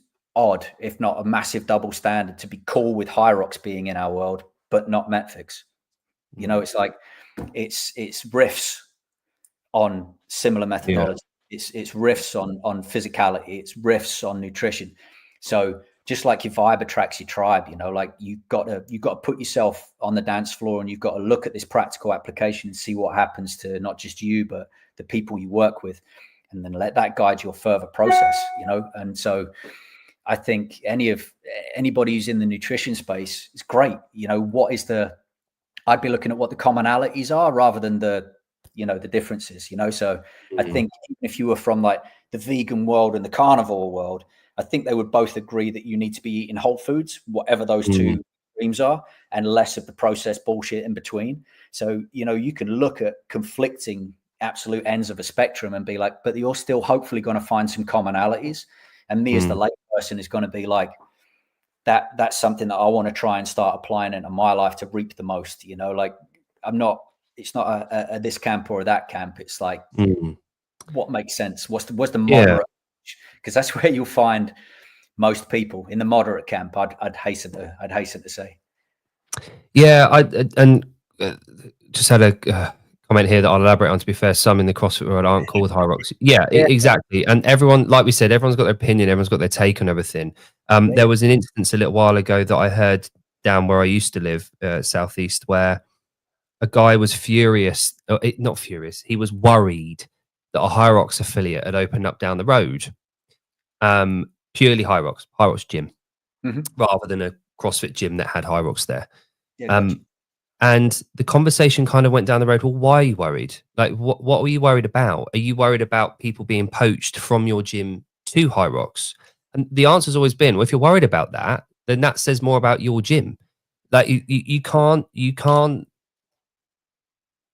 If you're worried that tool will take away people from your facility, the answer, and Chris Cooper said this from Two Brain, is you run a Hyrox, you become a Hyrox affiliate to stop them going down the road. If your vibe and your gym can do something that's going to retain or attract more people, as a business, it makes perfect sense to do that. I get the Hyrox thing because there's a direct line between what people see as, because it's an event rather than a methodology or an information thing. It's a race. I get why people see it online, Google the name, and go to a gym. I get that link because they see sleds, they see treadmills, they see kettlebell carries. The one thing that I'm going to have to continue to educate and learn, and I guess, you know, ask, and I'll speak to the guys at Portsmouth if they'll, you know, honor me by coming on the show. I'd love to have them on. Is what being a Metfix affiliate is going to do to attract those people into the gym, other than showing them CrossFit happening. Because as far as I can see, and this is what I'm trying to get my head around, I'm sure there's an answer here, but online people will see people doing CrossFit in the gym. That will be like the visuals, and that will be what draws them in. But what is it about the term Metfix, or the understanding and the media around it and the education piece towards the end user? What about that will be beneficial to me as a gym to to have. And that's I guess the Portsmouth guys are the real important guys in terms of people to ask that question. If they 100%. have they made the jump across, are they no longer CrossFit and they're purely Metfix? Is that right? As I'm aware, yeah. But Right. Okay. but I mean, again, I can't speak for those boys, although I'll see them this weekend. And I'll definitely point them your way, Jake. Thank you. I think the key for me is just access to more people. There are more people that aren't in your gym than are in your gym, right? And this isn't like a whole marketing spiel of lead generation and all of that stuff that makes me want to throw up in my mouth a little bit, but just this, CRM. Oh my goodness. Anybody who starts a conversation like that, I'll go into the shadows. But realistically, I think a lot of it is just, if you're in the business of wanting to help as many people as you can, especially in a local area, right? I think the key is that gives you access to people. I'm going to start being able to get access to them. If I plug the gap between professional standards of the trainer and healthcare providers are going to be more switched on to recommending. I might even just know who the hell I am and what I'm doing in that local area. They're going to be switched onto it. We're going to have created those. Yeah. He's kind of provide. You already know what to do, Jon. What are you talking about? And thank you. It's just whether you do it or not. That's the different thing. But I think it's just access to more people that's in the local area. And that's what I really can sum it down to, is like, if you're already an established CrossFit gym, people in the local area are well aware of you, right? The fact that I live up here, I'm known as being the CrossFit dude. We haven't physically run a CrossFit thing up here ever in the 8 years I've been up here, right?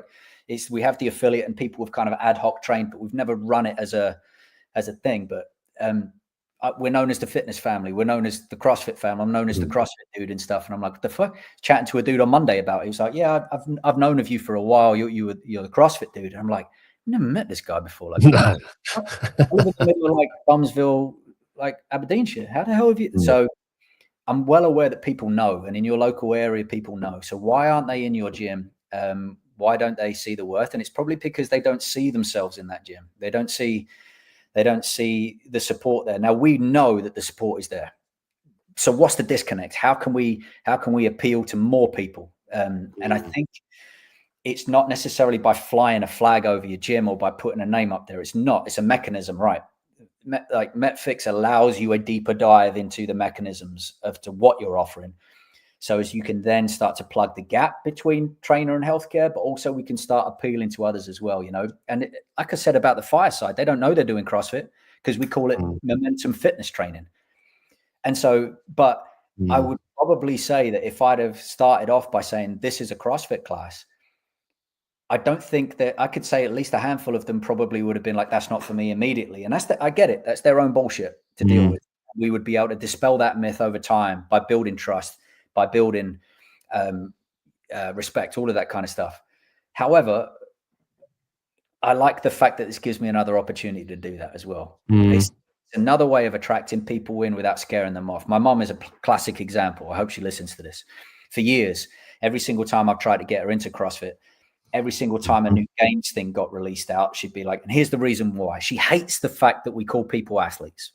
Hates it. She's like, I'm not fucking out. Like, literally gets pretty angry about it, because she's like, and I get it. That's a psychological thing going on right there. She's got some negative connotation with it. Some people buzz off of it, right? And it just goes to prove people are people.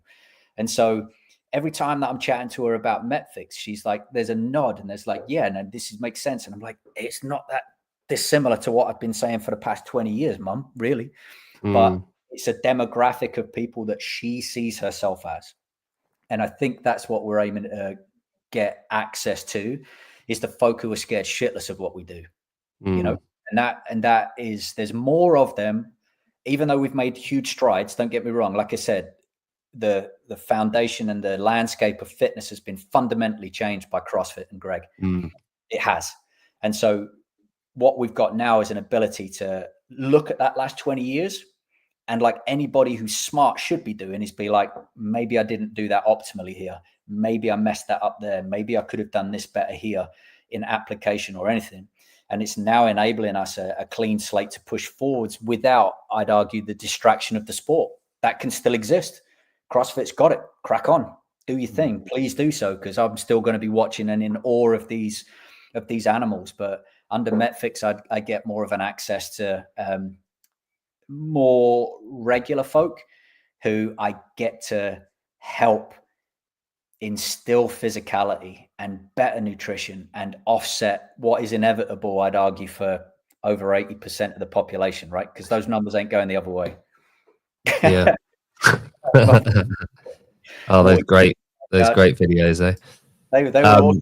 Blue jugs. Yeah, man, I love it. But yeah, probably, if I'm honest, probably that would have appealed to her more, to be fair. So everyone exists. The only class, I got my mum to come to a session in end of 2014. She's been to one, and it was Tabata this. Yeah, okay. And she, at the time, what was that, 11 years ago, she'd have been mid to late 50s. No, sorry, 50.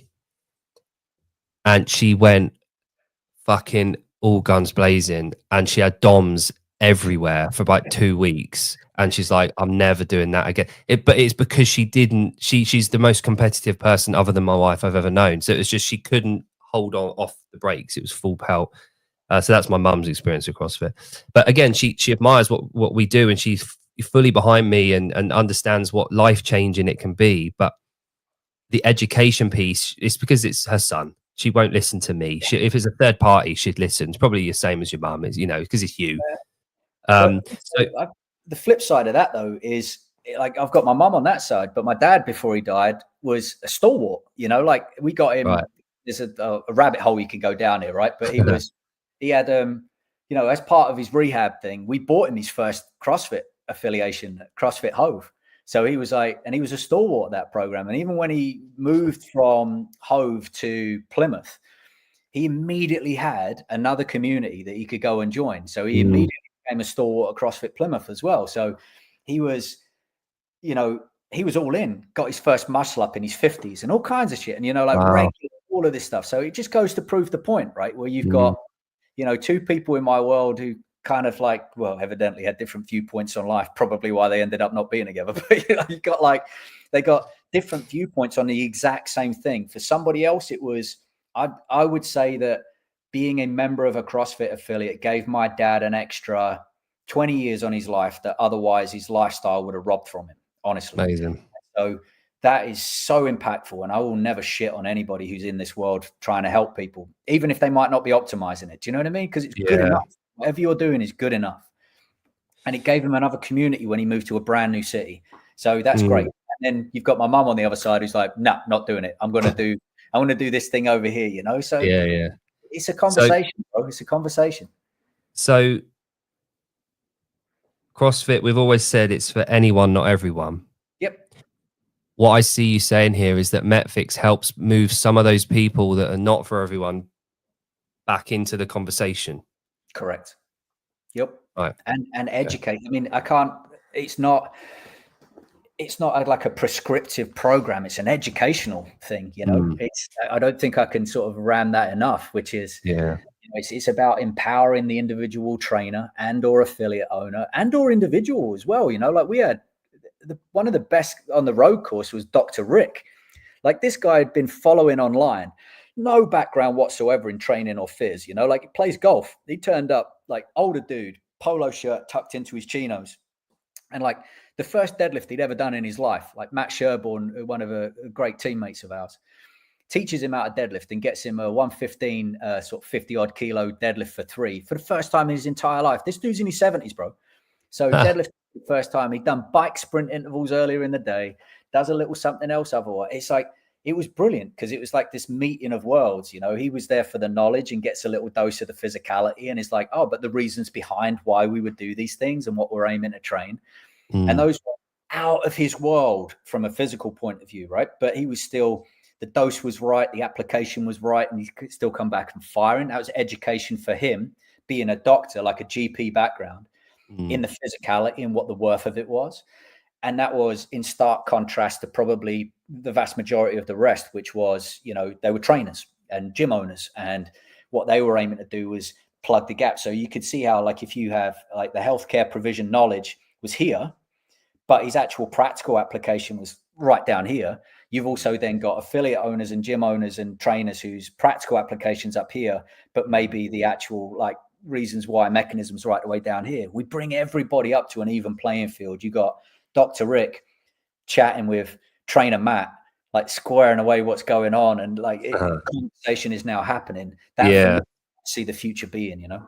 Yeah, and I guess it's a shame that we don't have that in CrossFit. Is my kickback to that? It's just a shame we don't have that currently. Yeah, we've talked about this over the last couple of years, myself and some of my colleagues at the gym. And I often quote this when I'm talking to people, and I'm trying to convince them to get from my powerlifting and weightlifting gym that I work at to bring them over towards CrossFit, because they talk to me about, you know, their joints are hurting, they need to sort their nutrition out. I'm like, well, I've got the perfect solution for that. But I talk about the sickness, wellness, fitness continuum, and we you know this better than anyone. But the medical industry and the pharma industry, they are on one side of that. They're moving people, arguably, supposedly, from the ultimate sickness of death towards the baseline of wellness. We get involved traditionally at CrossFit from the wellness towards the fitness traditionally. And there's a massive disconnect between those two sides of it. And we saw that over COVID. We saw that over the pandemic. We had the pharma industry taking complete control of everything, and we were sidelined. Even though we knew a lot of the issues and we knew the answers to a lot of it, people would give. Rishi Sunak was giving or Boris Johnson, £50 vouchers for KFC. We're like, our gyms are shut. What the fuck? Like we've got the solution for all of this. So I guess that conversation between, like you said, the medical industry and then the fitness industry that we're in, that conversation, that connection between the two is a bridge that definitely needs building on and fixing. So I do like the idea of that. Yeah, and that's what the broken science is about, right? Exactly. Exactly. That's what Netflix sits under the banner of broken science, right? So Netflix is the educational piece, and the broken science is the movement, is the full frontal attack on things like, you know, nutritional epidemiology driving change. And it's like, those are fucking surveys, bro. How can that drive change? People lie on that shit, you know, or you know, polypharmacy, which is you just handhold people across the finish line with a myriad of medications, and most of them are based on like medication offset. Anyway, I could go down a rabbit hole here, but that whole institutionalized symptom prescription, all of that stuff, you're never going to be able to, like, industry lobbyists, all that kind of stuff, right? Those are millions and billions of dollar industries and pound industries. There's no way that we can ever touch that. So it has to be underground. It has to be a cause movement, and it has to be, you know, education of people that are really close to being there optimally, you know, like CrossFit gyms, people that will train people, like they're so close to being optimal. And so this is just like, this is how you tick to be optimal. And by optimal, I mean health, you know, because if you're just focused on performance, you know, you can get to a point where you're so focused on performance that might not be healthy, right? We just, you know, the elite level of anything is a prime example. You know, I don't think, and so I'm not shitting on CrossFit here. This is any elite sport, any elite thing. I'm with you there. Yeah. I don't think it's long-term healthy. The amount of times, like, you know, ex-pro, whatever, they're going to give you a laundry list of how they're fucked now, you know? So I don't think that's unique to what we do. No. It's the conversation that happens around elite performance. And so if you then maybe remove elite performance from that conversation, then it opens out like, well, how do we then deem what is healthy? How do we, is healthy just the absence of disease? Well, no. Is it things like the sickness, wellness, fitness continuum? Well, yeah. Is it that work capacity model that Greg taught us about through fitness? Is it the area under the curve? Yeah. Is it volume under the curve? Yeah. You know? Oh no, did I sound like Trump? That's terrible. No, I thought you sounded like Dr. Evil. 1 billion. Sorry, bud. I apologize. I'll go and shit on his golf course in a minute just to even. No, a lot of these guys love Trump. So totally get what you're saying there. So I did have a point. I completely forgotten. See, get distracted. Got the shiny. Oh man, it's bad. Cool. Well, I think, Karl, you've done an incredible job of opening up mental doors for me. So I've got to now walk down those hallways and passageways and figure out my own opinion on everything. But 100%. Yeah, hundreds. But no, thank you so much for your time. We're over 2.5 hours now, so really appreciate your time. I know you got family. I know you got a couple of businesses to run, so I really appreciate that. Cool. You're there on the weekend, aren't you? In London. Yeah, I'll be there, mate, 100%. So yeah, down at Lovely. Portsmouth with the boys on the Friday. You Yeah. know, that inconsequential date, hanging out with two treasonous Americans. So I'll do that on their day. You know, maybe I'll wear some Union Jack pants or something. It'll be good. Oh, please do that. And then up at London for the little chat and informal gathering and stuff. I think it's sold out, which is super cool. Like 50 odd people, which would be great. Yeah, but yeah, happy anytime that I can help you with anything, mate. I might not have all the answers, but always happy to have a gob off about stuff and chat things through. Always open. Amazing. Maybe we can talk about the demise of Man United at some point. I think he's coming back, mate. Give Amorim some time. Give him some time. I like it. Good. All right, mate. So thank you so much. And yeah, if you hang on, I'll hang up and then we can just have a little chat after that. But cheers. Thanks for watching, everyone. Whether you're watching it now or afterwards, really appreciate you watching. Speak to you soon, and I will see you on the weekend. Bye for now.